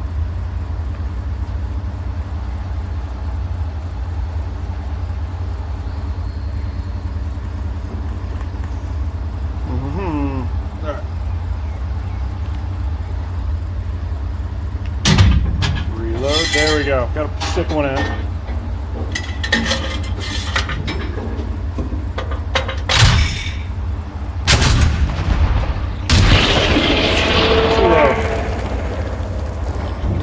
A little bit.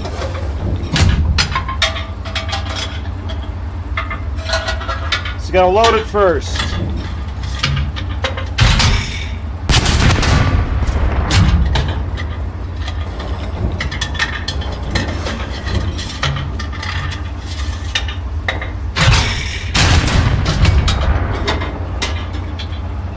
Getting there.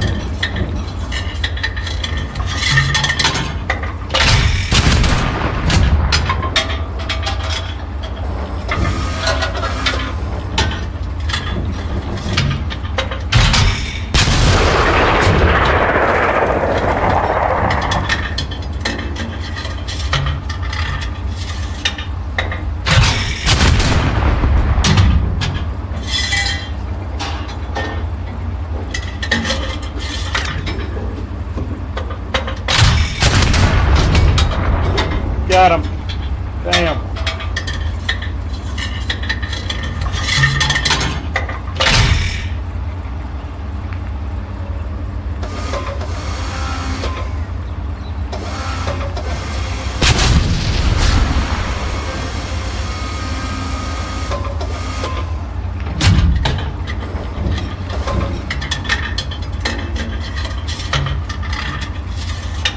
Alright, explosive.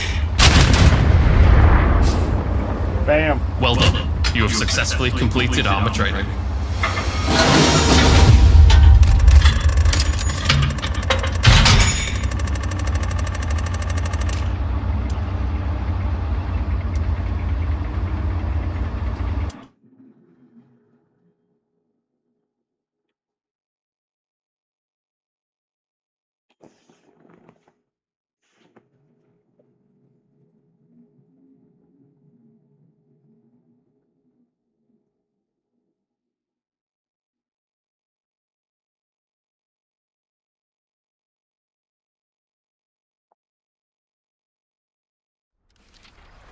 Welcome to boat training.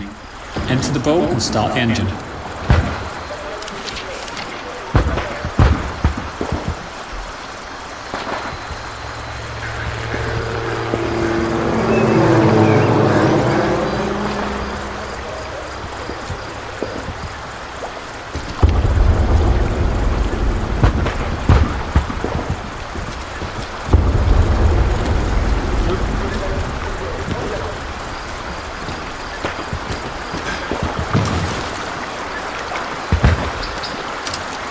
There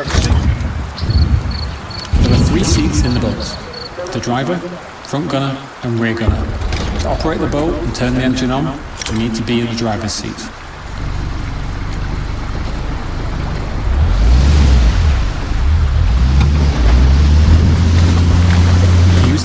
coordinates on screen and pilot the boat to the marked location.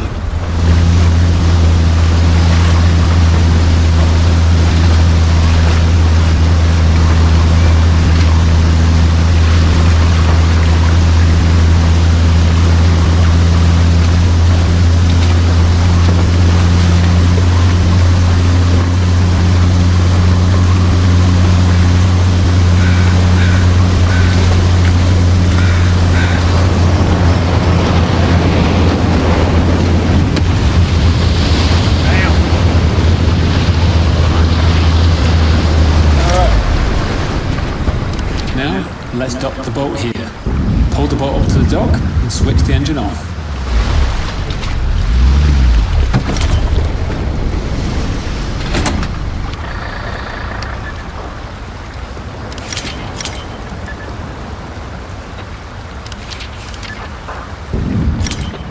Now the engine is off, both you and your team can spawn on the boat.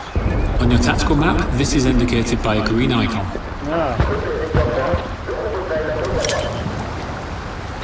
Right, now follow the river upstream to the next move marker. Fire up the engine.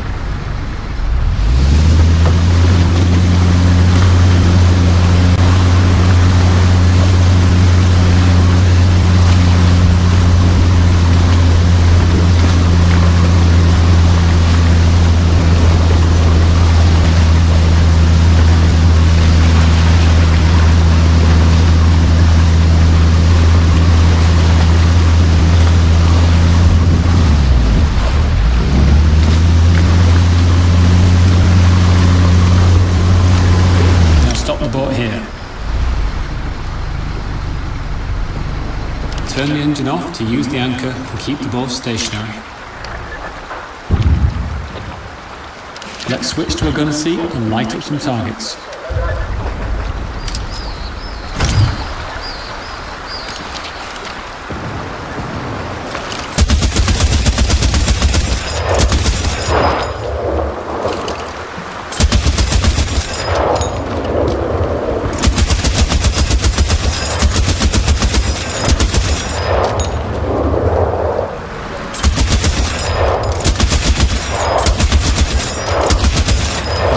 Let's move on to supply drops.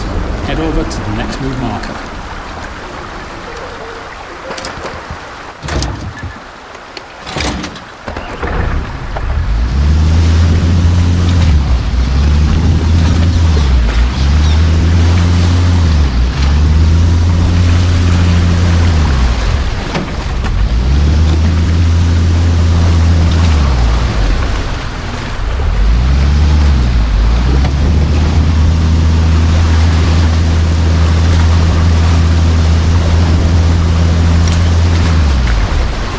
Drop supplies. Move to the highlighted area and make the drop. Dropping off. These supplies can be used by unit leaders to place spawn points, and engineers can use them to build resource nodes and defensive structures. Now drop the next set of supplies wherever you think is best. In a real combat scenario, choosing the right spot can make all of the difference for your squad.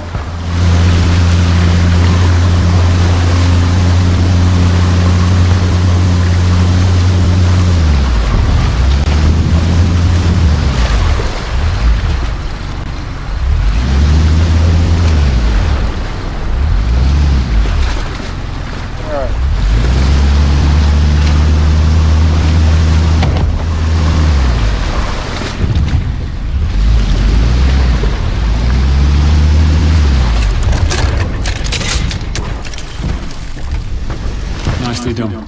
Now follow the river upstream back to where you started.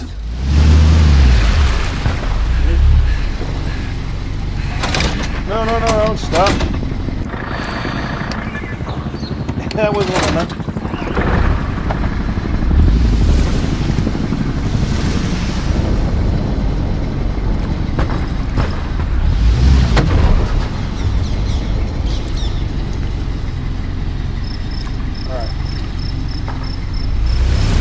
Why can't I drive?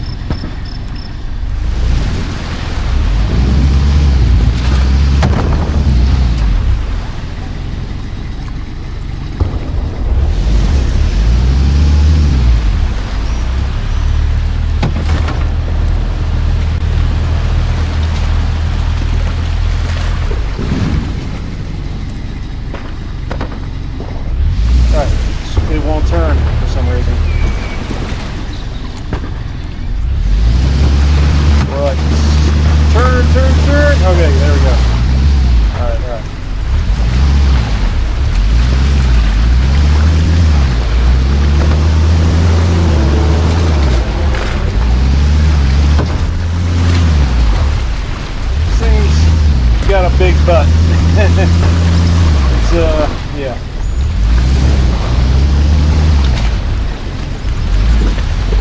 There we go. It does not handle tight corners.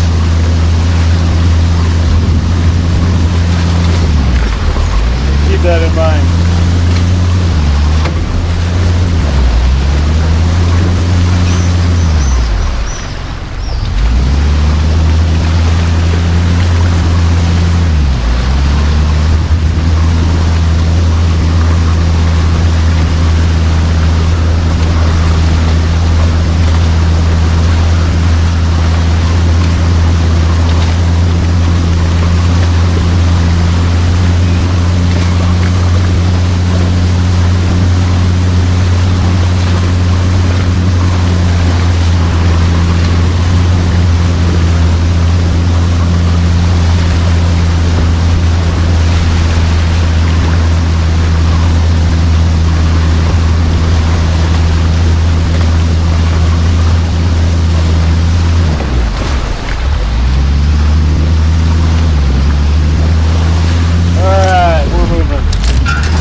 to the dock, resupply and repair station. When you're in range, damage taken will be repaired and ammunition and supplies will be replenished. Switch off the engine to complete your training.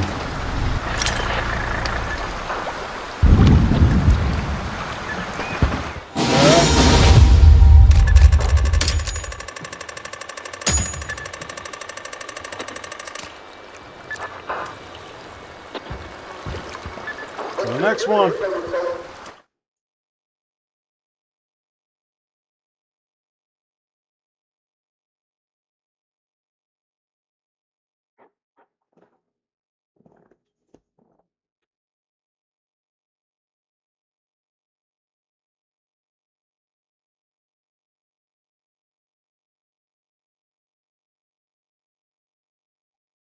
Welcome to helicopter training. The helicopter squad is comprised of the logistics officer and the pilot. It is your job to work together to provide air support, transport, and supplies to your team across the battlefield. Let's start by getting in the pilot seat and turning the engine on. Alright, following the footsteps of my father here.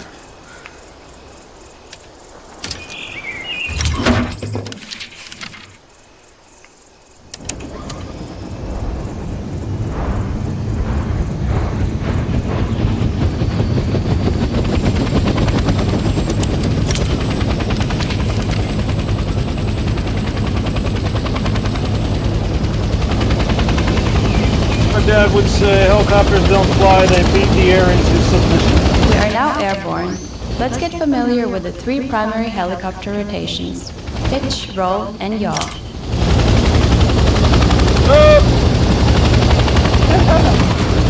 Okay. Yep. Of course. Of course I kill it right away as I start. Let's try that again and not die on the first run.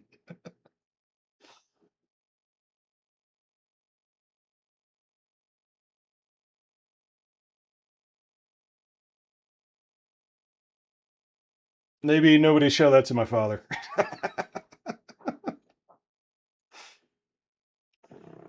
Welcome to helicopter training. The helicopter squad is comprised of the logistics officer and the pilot.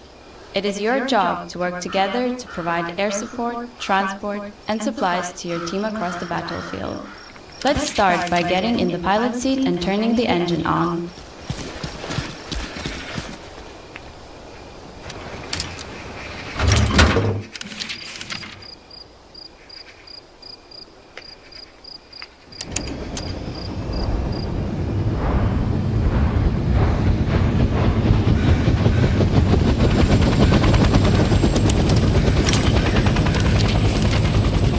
Alright, rotors are spinning.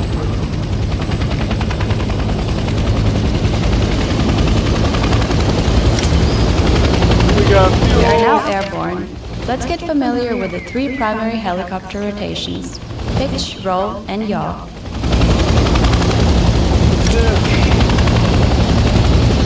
We don't lean too far. I went way too forward.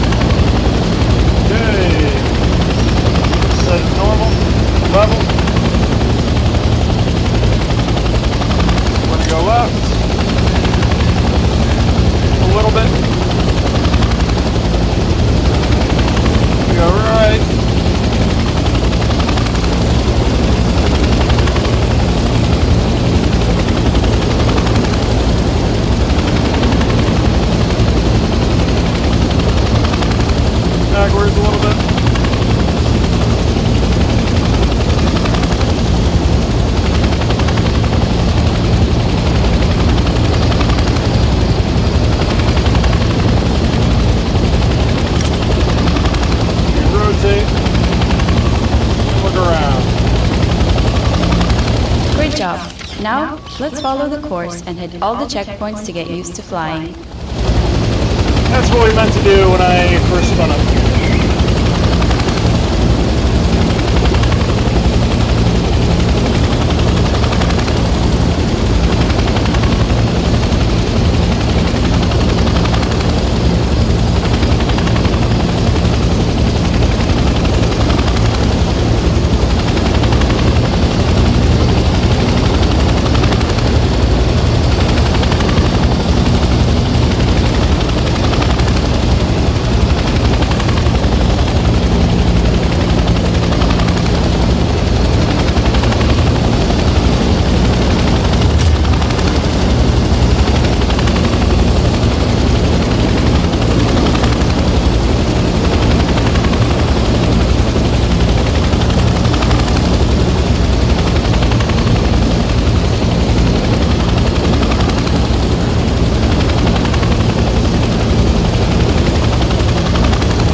Now, let's try landing in that field over there. Take your time. Adjust your forward and backward pitch to start hovering over the landing area. Then, slowly lower the collective to decrease altitude.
Big landing zone, so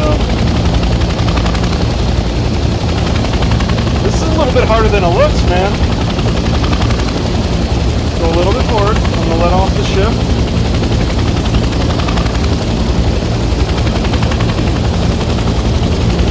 Hold the ship. Hold the ship.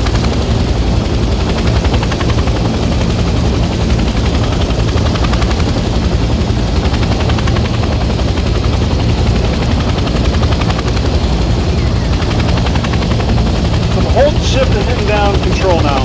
2 buttons. And we're slowly going down. Let's We're drop down. some supplies. Switch to the co-pilot seat and follow the controls on screen. Okay. Gotcha.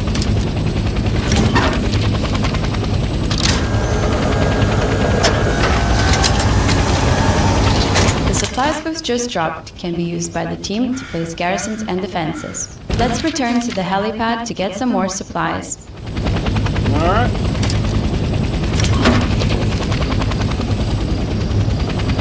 Up we go.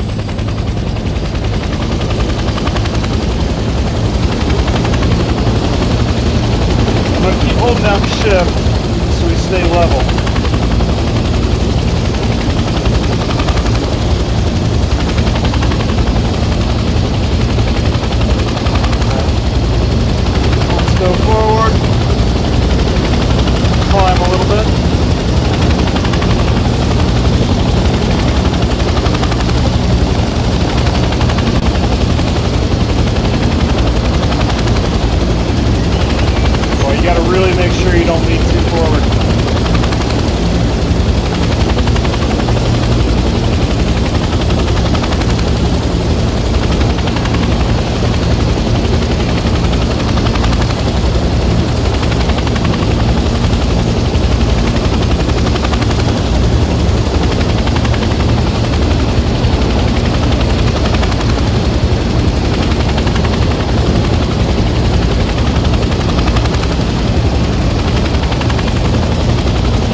land the helicopter on a helipad and turn the engine off.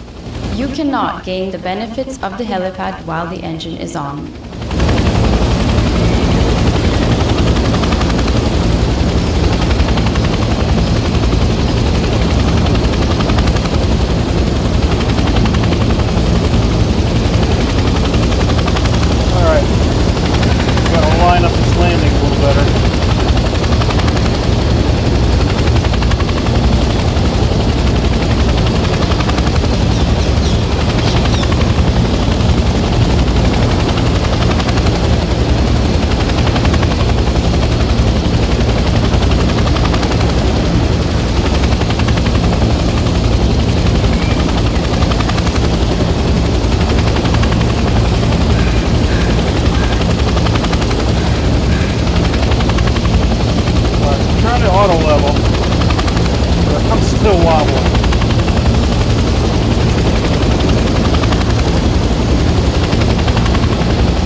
Barely touching it. Ooh, man, this thing is finicky.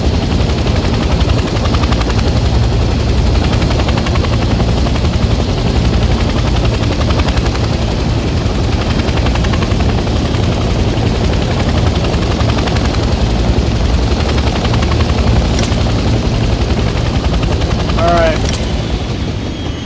Helipads have the function of resupplying the helicopter when it has run out of supplies, and repairing the helicopter if it is damaged, so it is important to utilize them as often as you need.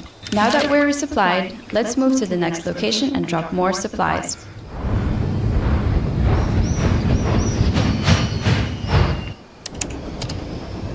I'm already in pilot. Okay, keep going.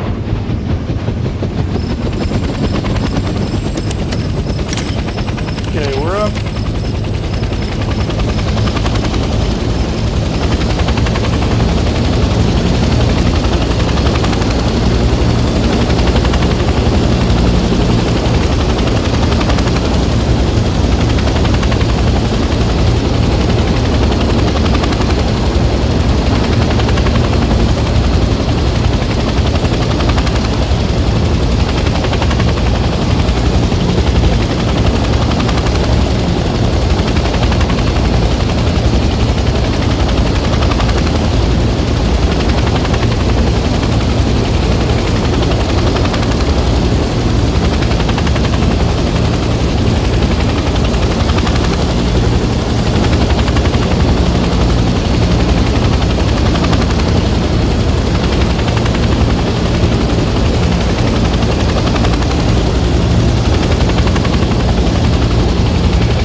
Coming in. Start to level off.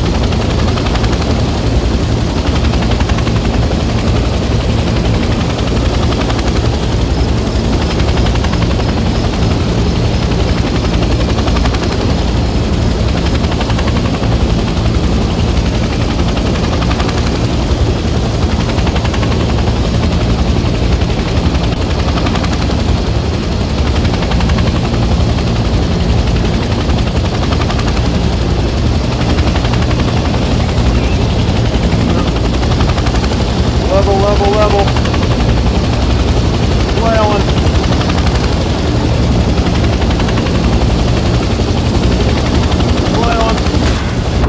Ah! Okay. Try it again. Oh, do I gotta go through the whole thing? Well, we'll see. I definitely need a little practice on this. It is a little more trickier than it looks.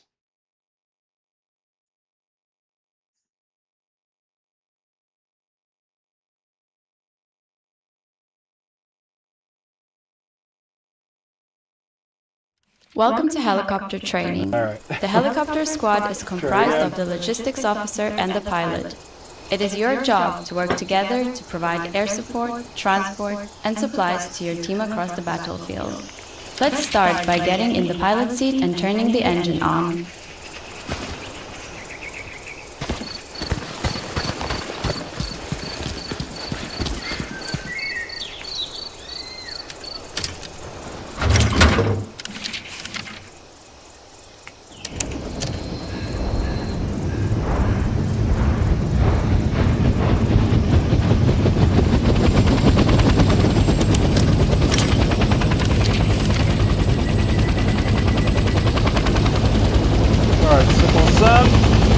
Speed up the rotors.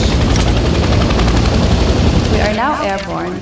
Let's get familiar with the three primary helicopter rotations: pitch, roll, and yaw.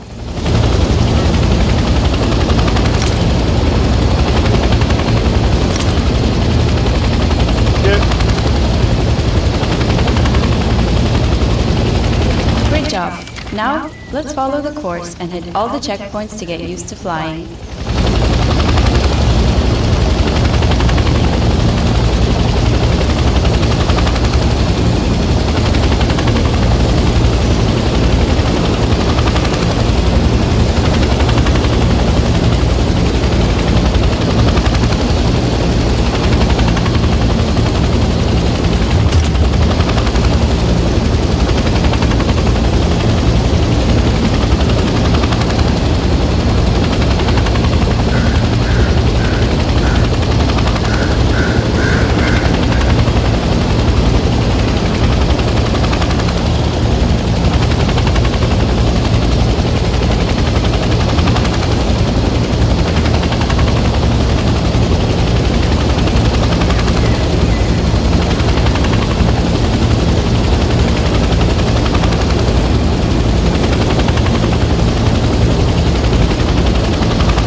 What the heck? No! Go up, go up! What are you doing?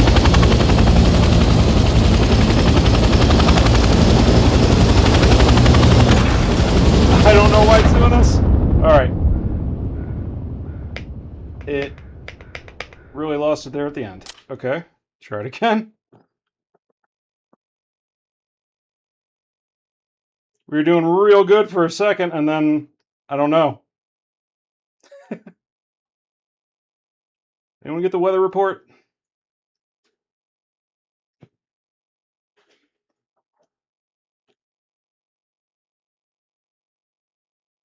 Welcome to helicopter training.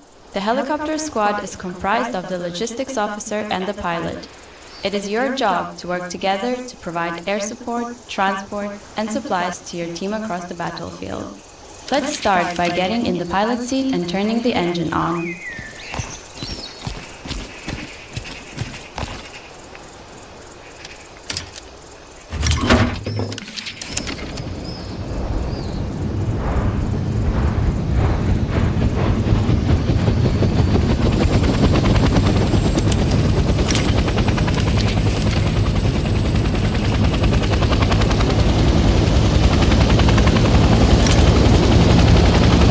Now airborne, let's get familiar with the three primary helicopter rotations: pitch, roll, and yaw.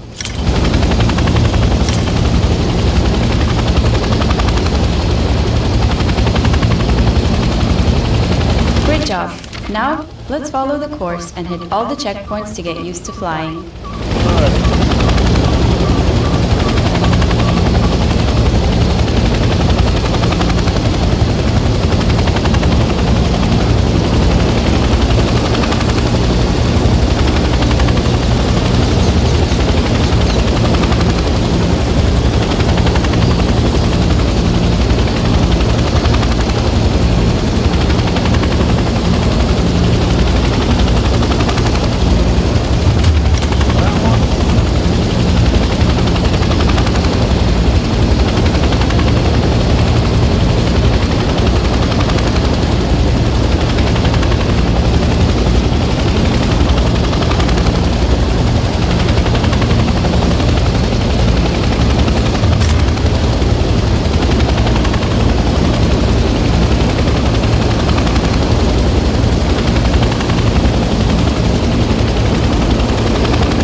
Now, let's try landing in that field over there.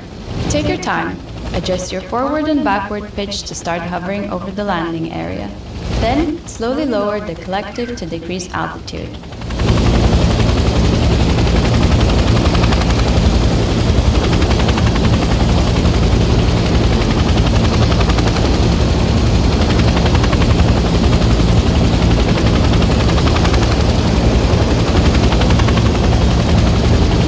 Dropping altitude.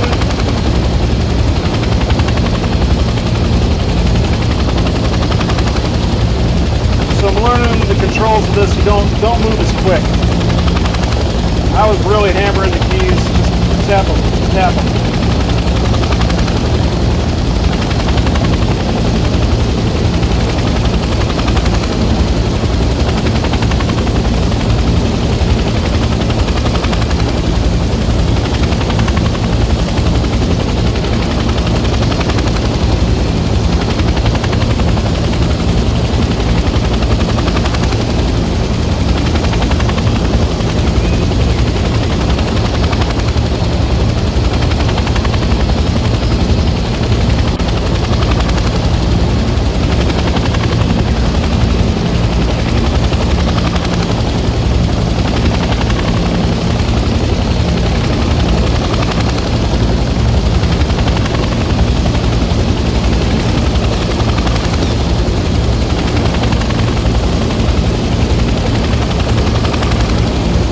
Leveling off, auto level.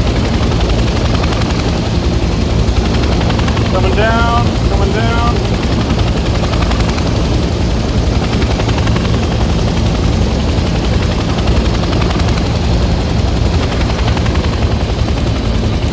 We're down. Let's drop some supplies. Switch to the co-pilot seat and follow the controls on screen.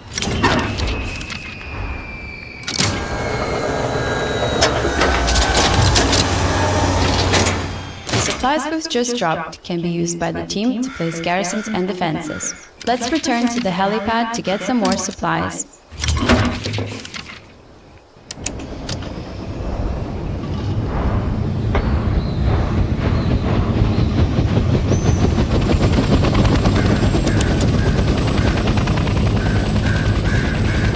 Alright. Going up.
land the helicopter on a helipad and turn the engine off. You cannot gain the benefits of the helipad while the engine is on. Alright, this time we're rolling it slow here.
Helipads have the function of resupplying the helicopter when it has run out of supplies, and repairing the helicopter if it is damaged, so it is important to utilize them as often as you need. Now that we're resupplied, let's move to the next location and drop more supplies.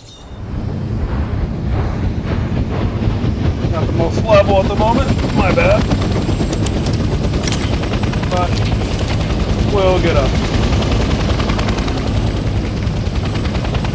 Take off. All right.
Leveling off. Coming in.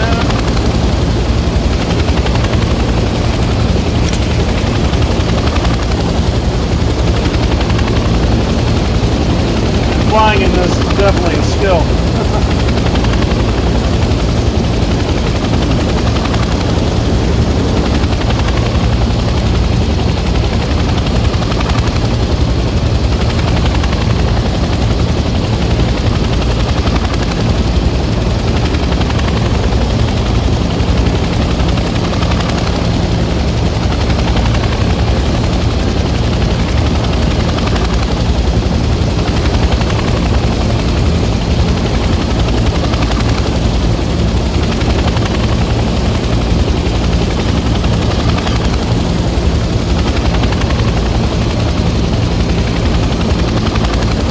Hit the auto level.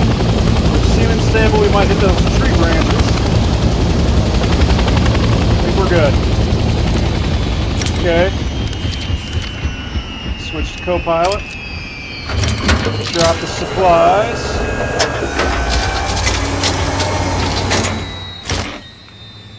Let's get over. Great job. Now, let's redeploy next to a transport helicopter. Stationary helicopters on helipads and HQs can be used as a spawn point. Okay. Redeploy. So we're going to change.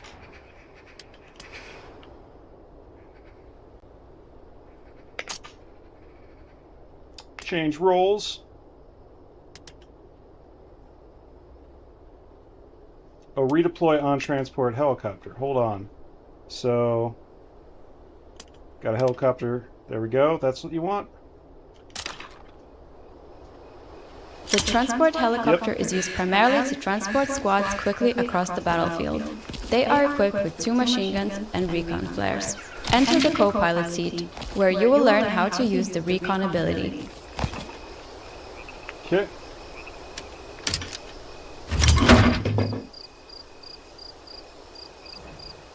The helicopter will now take off automatically and remain in a hover state.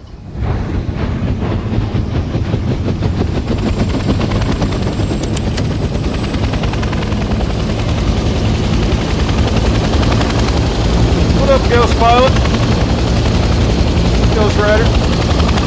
Now, fire the flare to detect enemies below. Well done. Now, open your tactical map and observe the flare radius and the enemy positions that have been detected. Ghost Rider, we got enemies.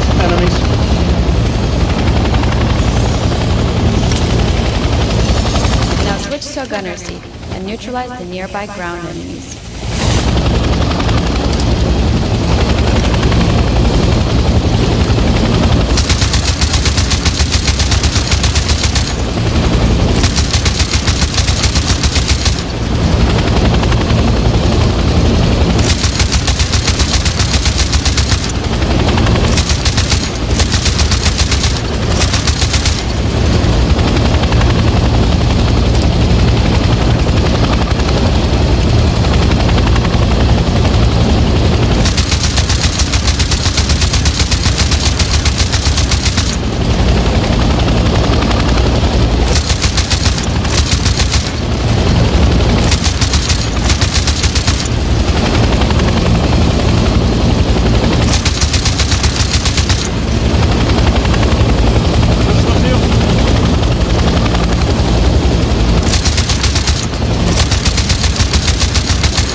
Got him.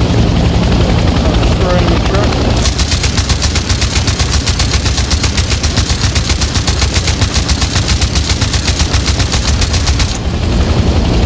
Congratulations! You have successfully completed helicopter training.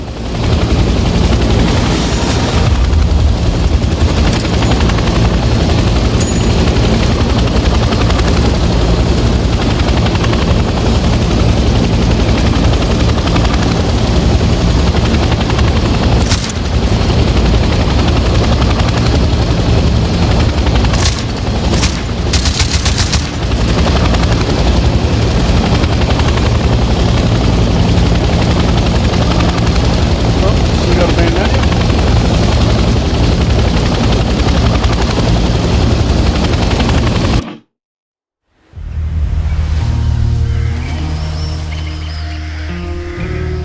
Okay. So that's tutorial, that's how we do all that. Let's see.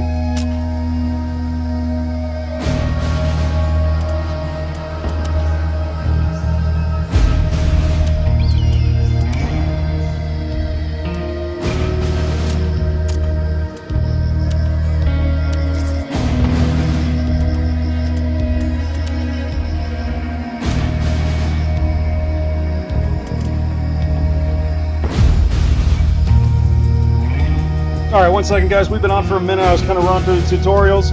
I'm going to take a quick bio break.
Alright, so we ran through all the tutorials, kind of how you do this, how they're expecting it. Let's see.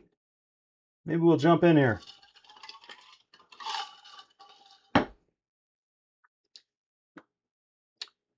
Alright,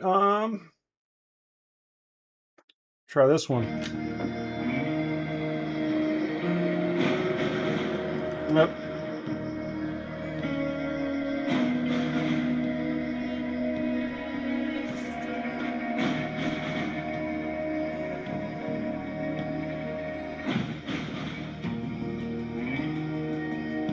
Okay, 6 to 6. That's how this is working.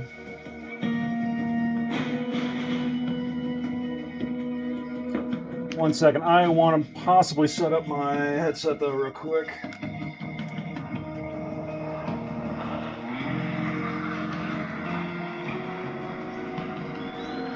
Alright, never mind. We will try to roll forward with this.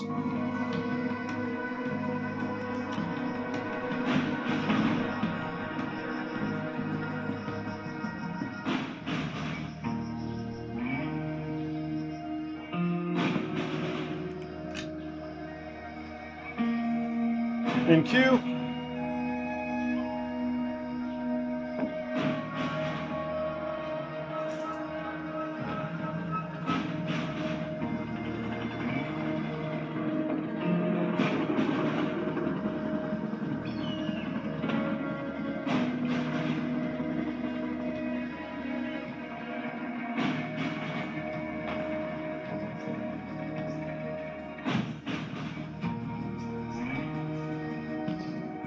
Now we might be in a bit of a wait. Again, this is the playtest though, so they're testing things right now. Understand that. There's supposed to be bugs, other stuff like that going on. Probably a lot of people jumping in and limited resources at the moment. So we try that one. We're in.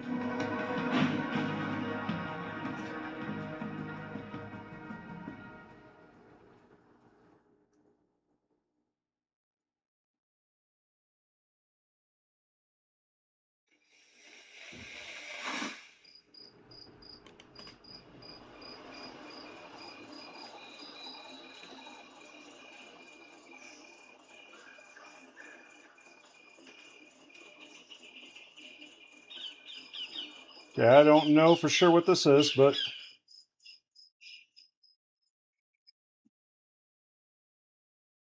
oh, am I like the only person in here? Okay,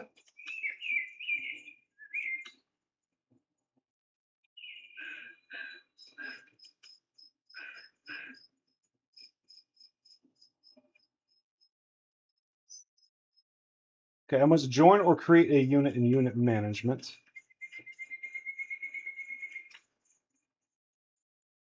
No, I'm not doing that. Create a unit.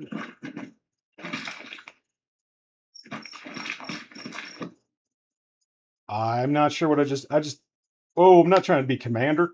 Am I trying to be commander? I don't know. Shit, I'm commander. Oh, fuck. All right. Congrats, you're promoted.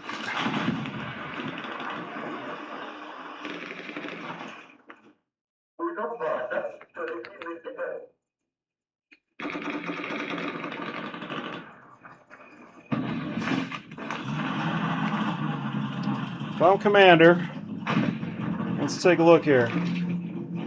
Got our garrison. All right.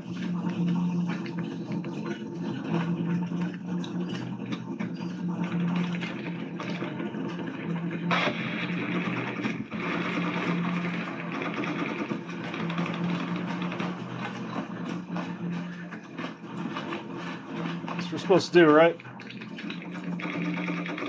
Okay.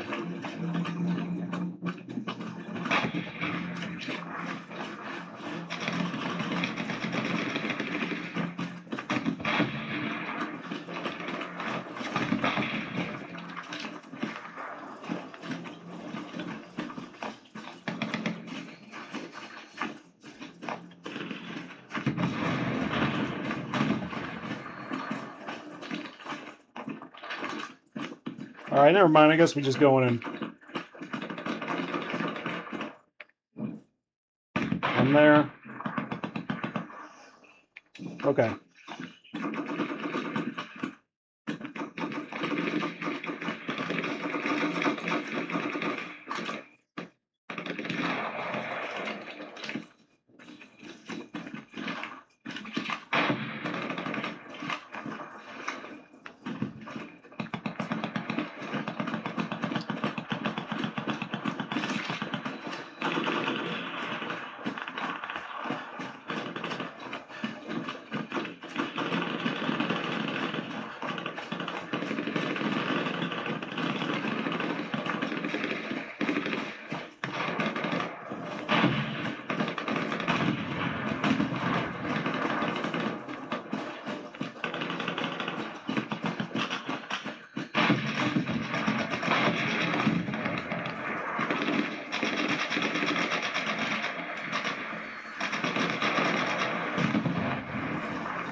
Alright, I'm in the zone.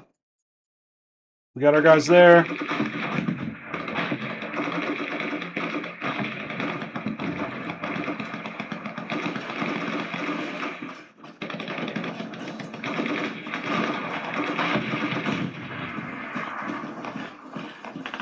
River lookout.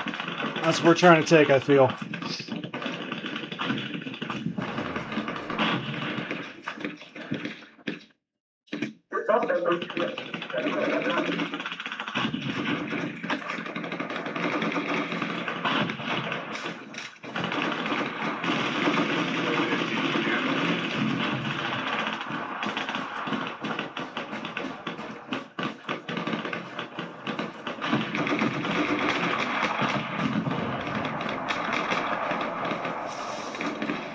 Need ammo?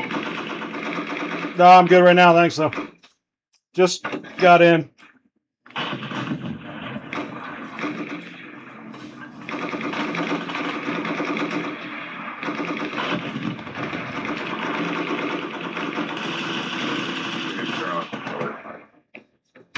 Drowsy.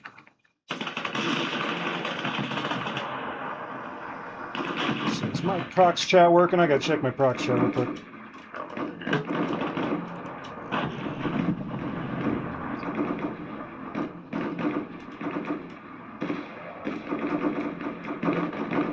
Voice chat input. Alright, voice chat's working. Alright.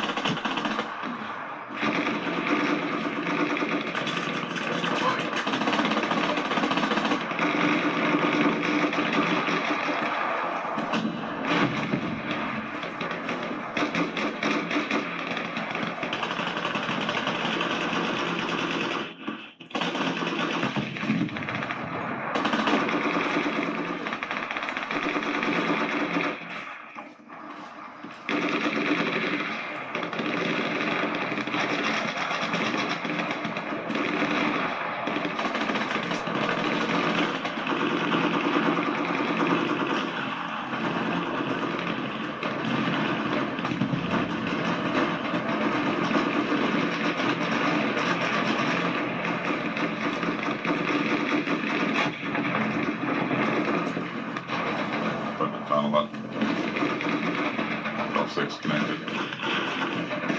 Cool.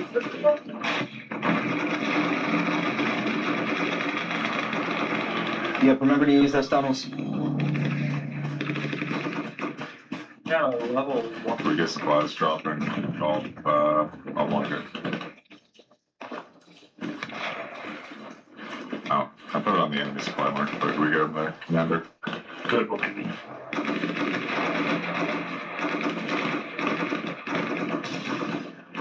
Alright, we're in, we're in.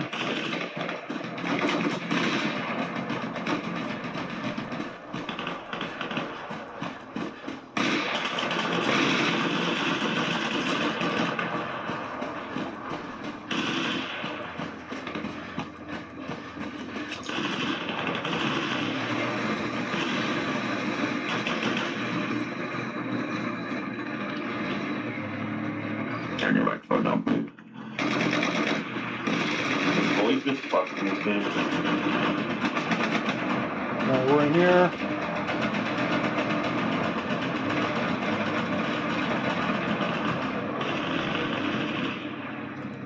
Generate fuel.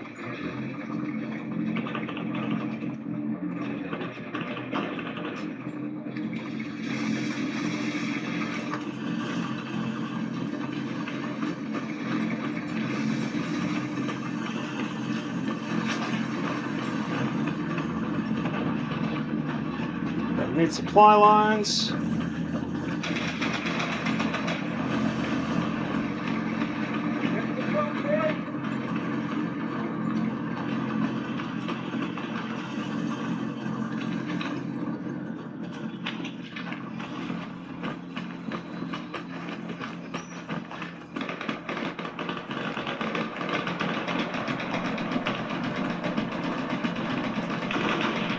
Bag of supplies, please, on Jake.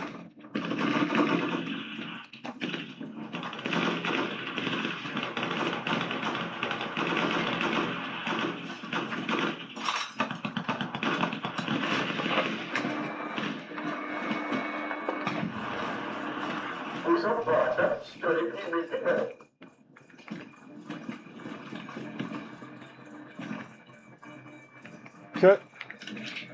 I think I did that right. I don't know. Maybe I did that right. I haven't seen an enemy yet. Keep moving forward. Commander, supplies, please. Supplies. All right.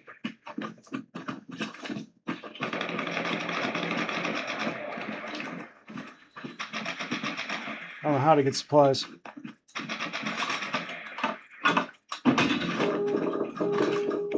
Tunnel has no connection. All right, I gotta get to.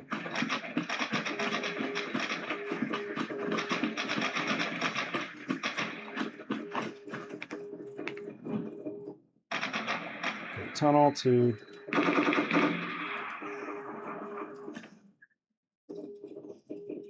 I reloaded. I'm trying to figure it out, man. Yep.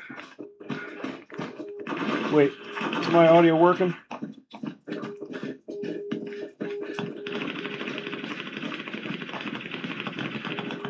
All right, we got one there.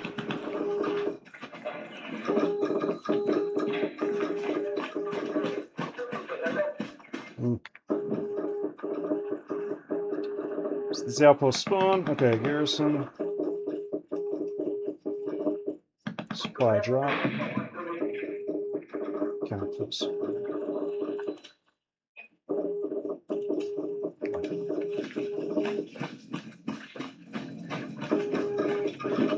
Enemy heli just left shooting range. 2 helis just left shooting. All right, think I sent supplies in.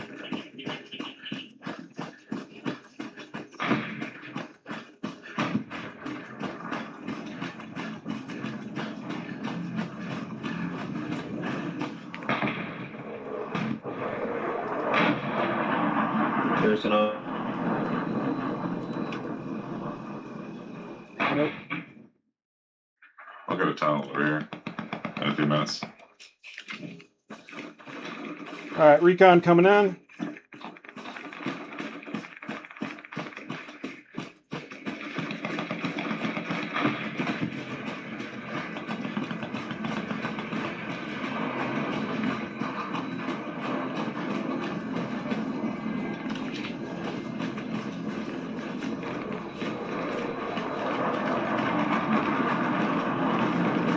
Damn, that tunnel was too far. Well, it's there if we can get to do another guy. Commander, do you have supplies to drop in Echo 5? Let me see. Echo 5, looking it up now.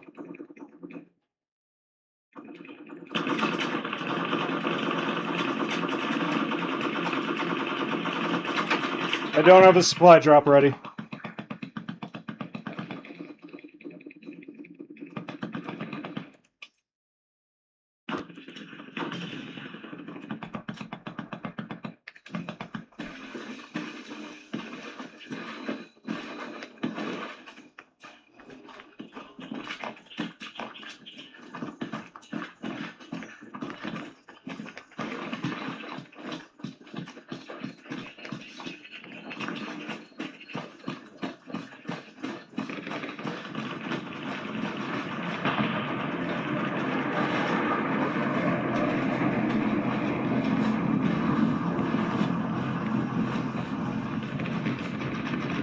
supply drop ready. Where do you need it? Echo 5.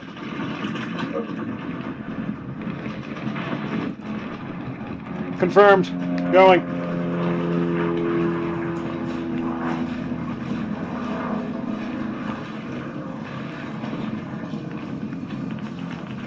No, if you're fucking push to talk again. Radio channel fucking keybinds or what you call it. On toggle into the hole.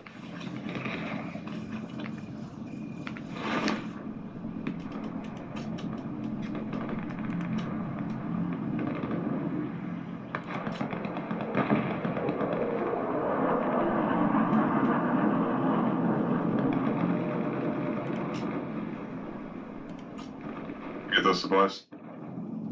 Should- Case. I just want to try and get that tunnel.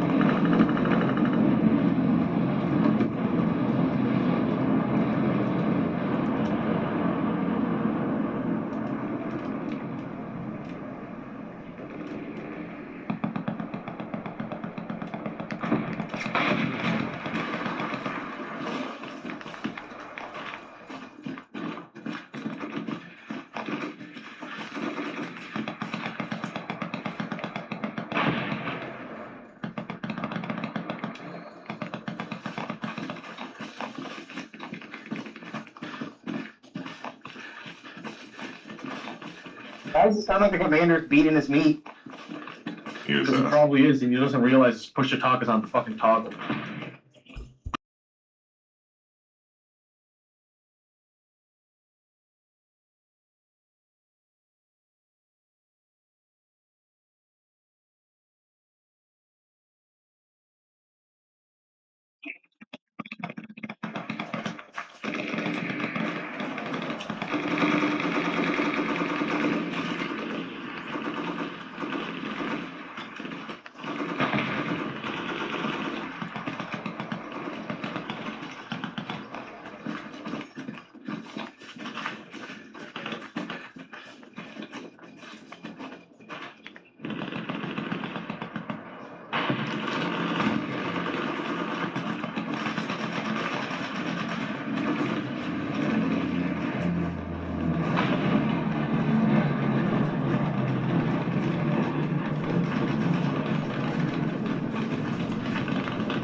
Yep. American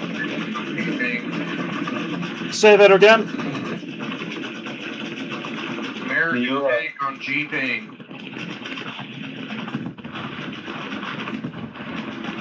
Repeat again.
Garrison's down.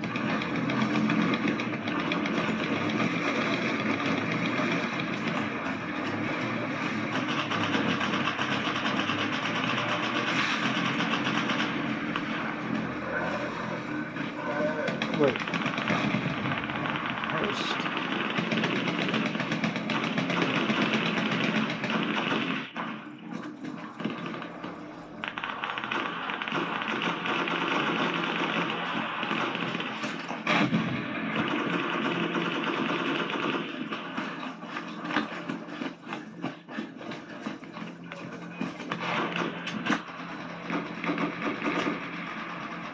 Spawn. Okay, we got another spawn.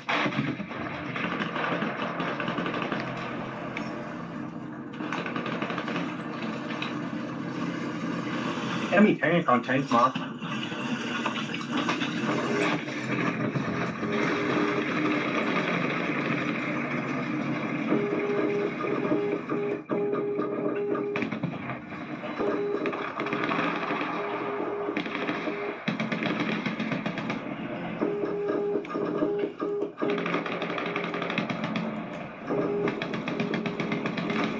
I've not got that figured out.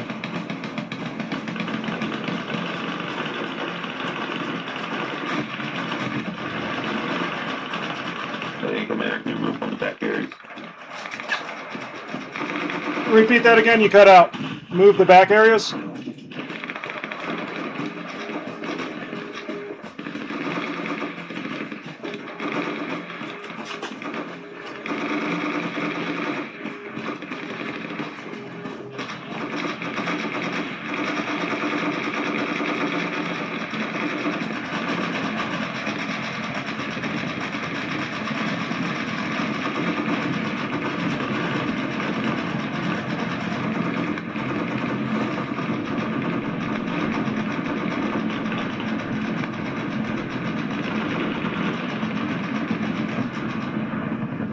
Back on 2-1. Recon coming in.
Ah.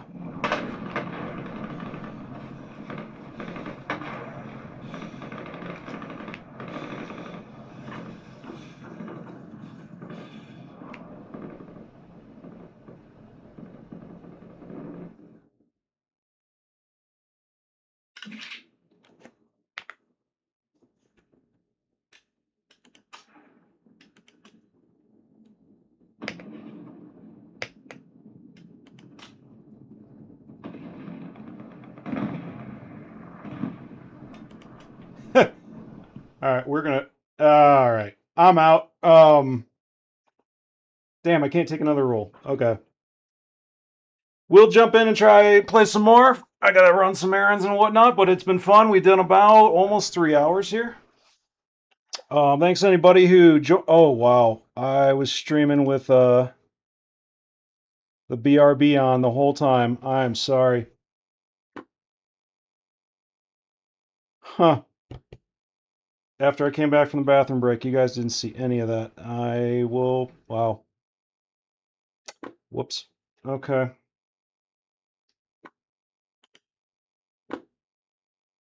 Well, kind of goofed on that. I'm sorry. Let's jump in and try it anyway. So I'm going to keep playing for a little bit because I didn't realize I did that.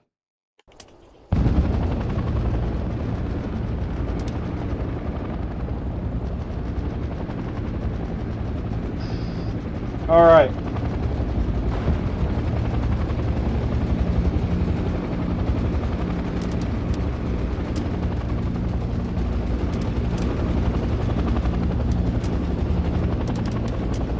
We need to dismantle some of those garrisons in the back line.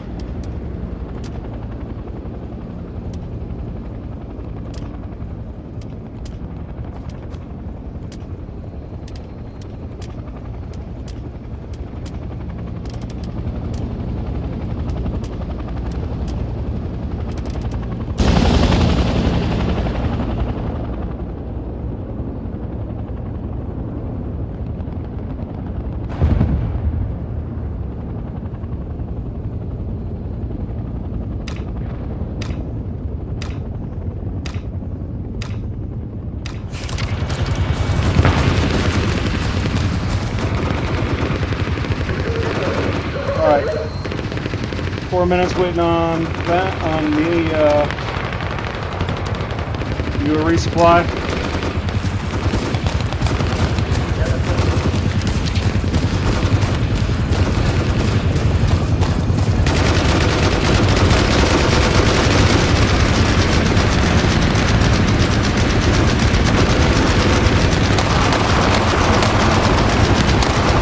Commander, can you use your ability to dismantle a garrison in the back?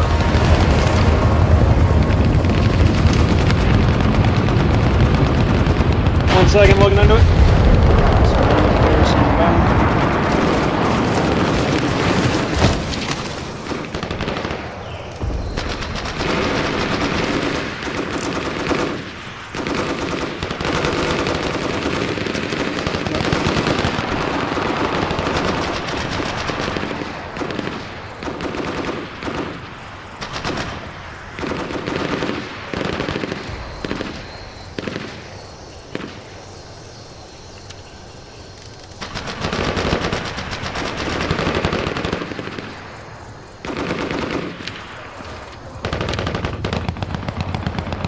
Supplies.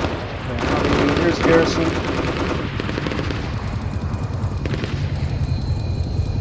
So we're looking for a move.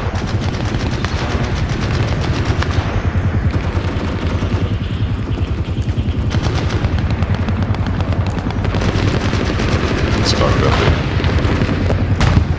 Yeah, I think you got the Bendel carry. Ah, got it. Okay.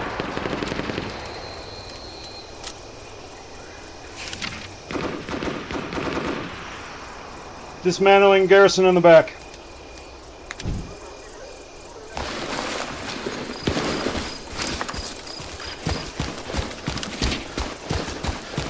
Thank you.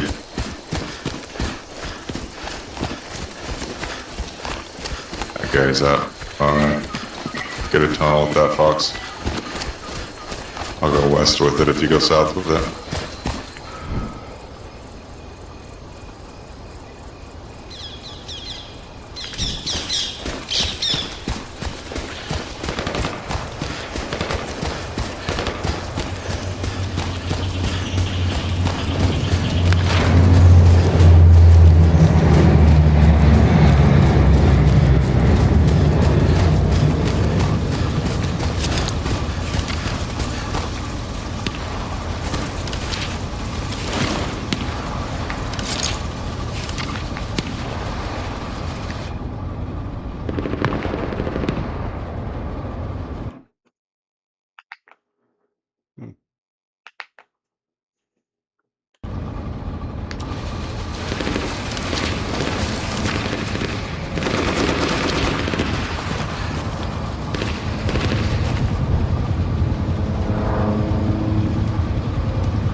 Tank on my Maka. Tank on my Maka. An Echo.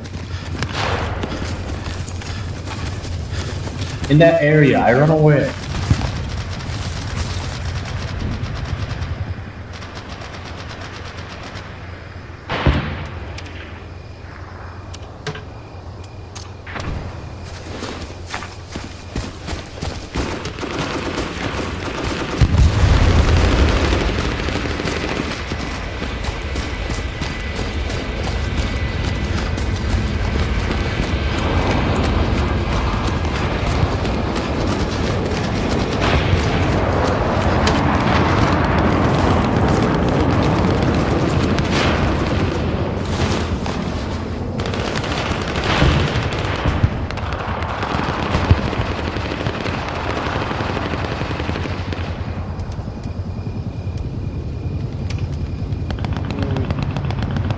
We got our guys right in there? Okay, can't do a strike.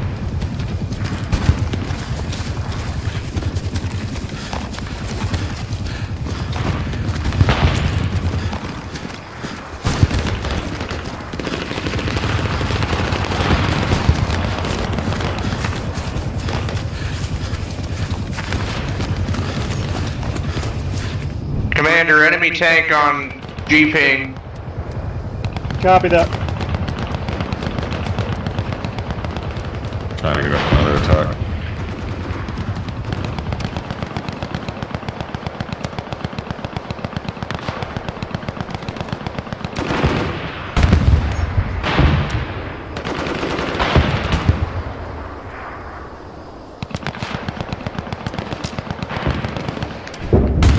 Rounds incoming. On tanks.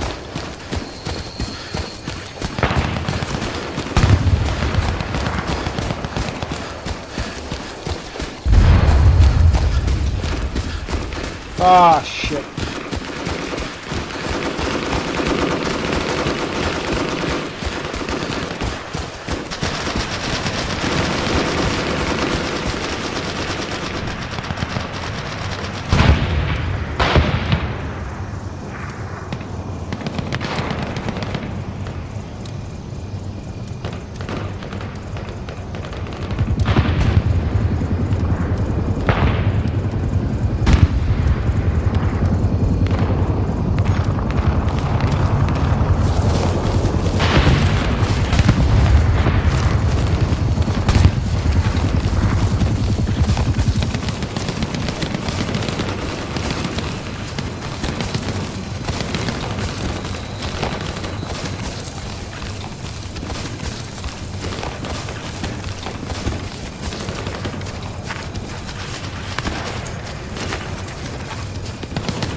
Thank you, man. Can we get a tank bottom stun?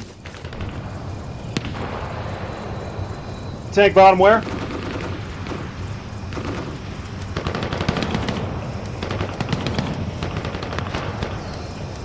It's gonna be precision strike. Command! Yes, well, what do you need? You got a copy. Hello, hello. Hello, hello, yes, can you hear me? Can you hear me?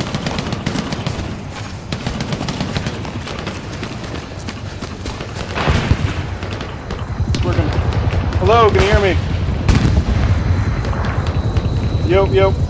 Tank bottom stun, please, Commander. Copy that, copy that. Okay, that's good.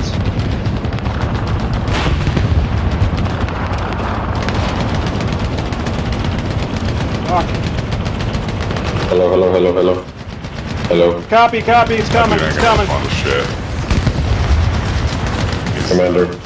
This-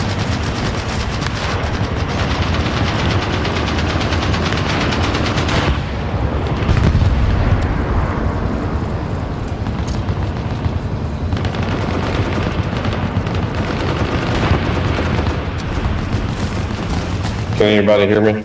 Anyone? Yeah, I'll hear you. Okay. Yes, sir. Copy, copy. Okay, Just small technology. active boy.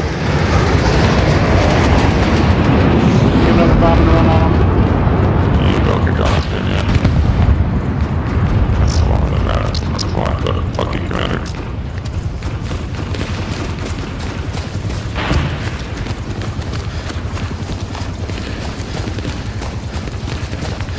Let's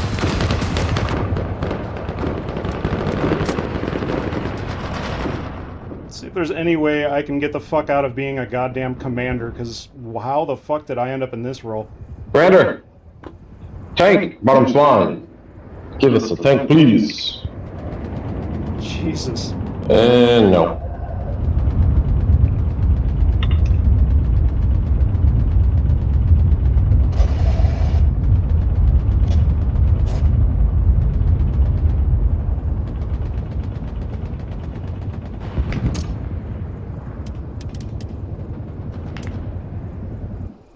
What the how do I get out of this?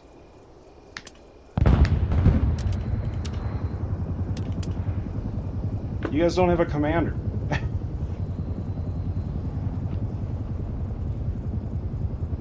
Okay, well, I somehow got stuck as commander over and over and over.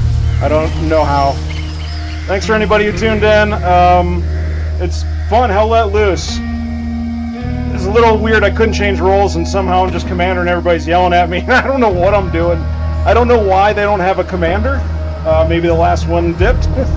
But I had no other role I could take. But that was hell let loose, and yeah. Thanks anybody. They were doing a playtest for it. So cool. We'll talk to you later. Thanks all.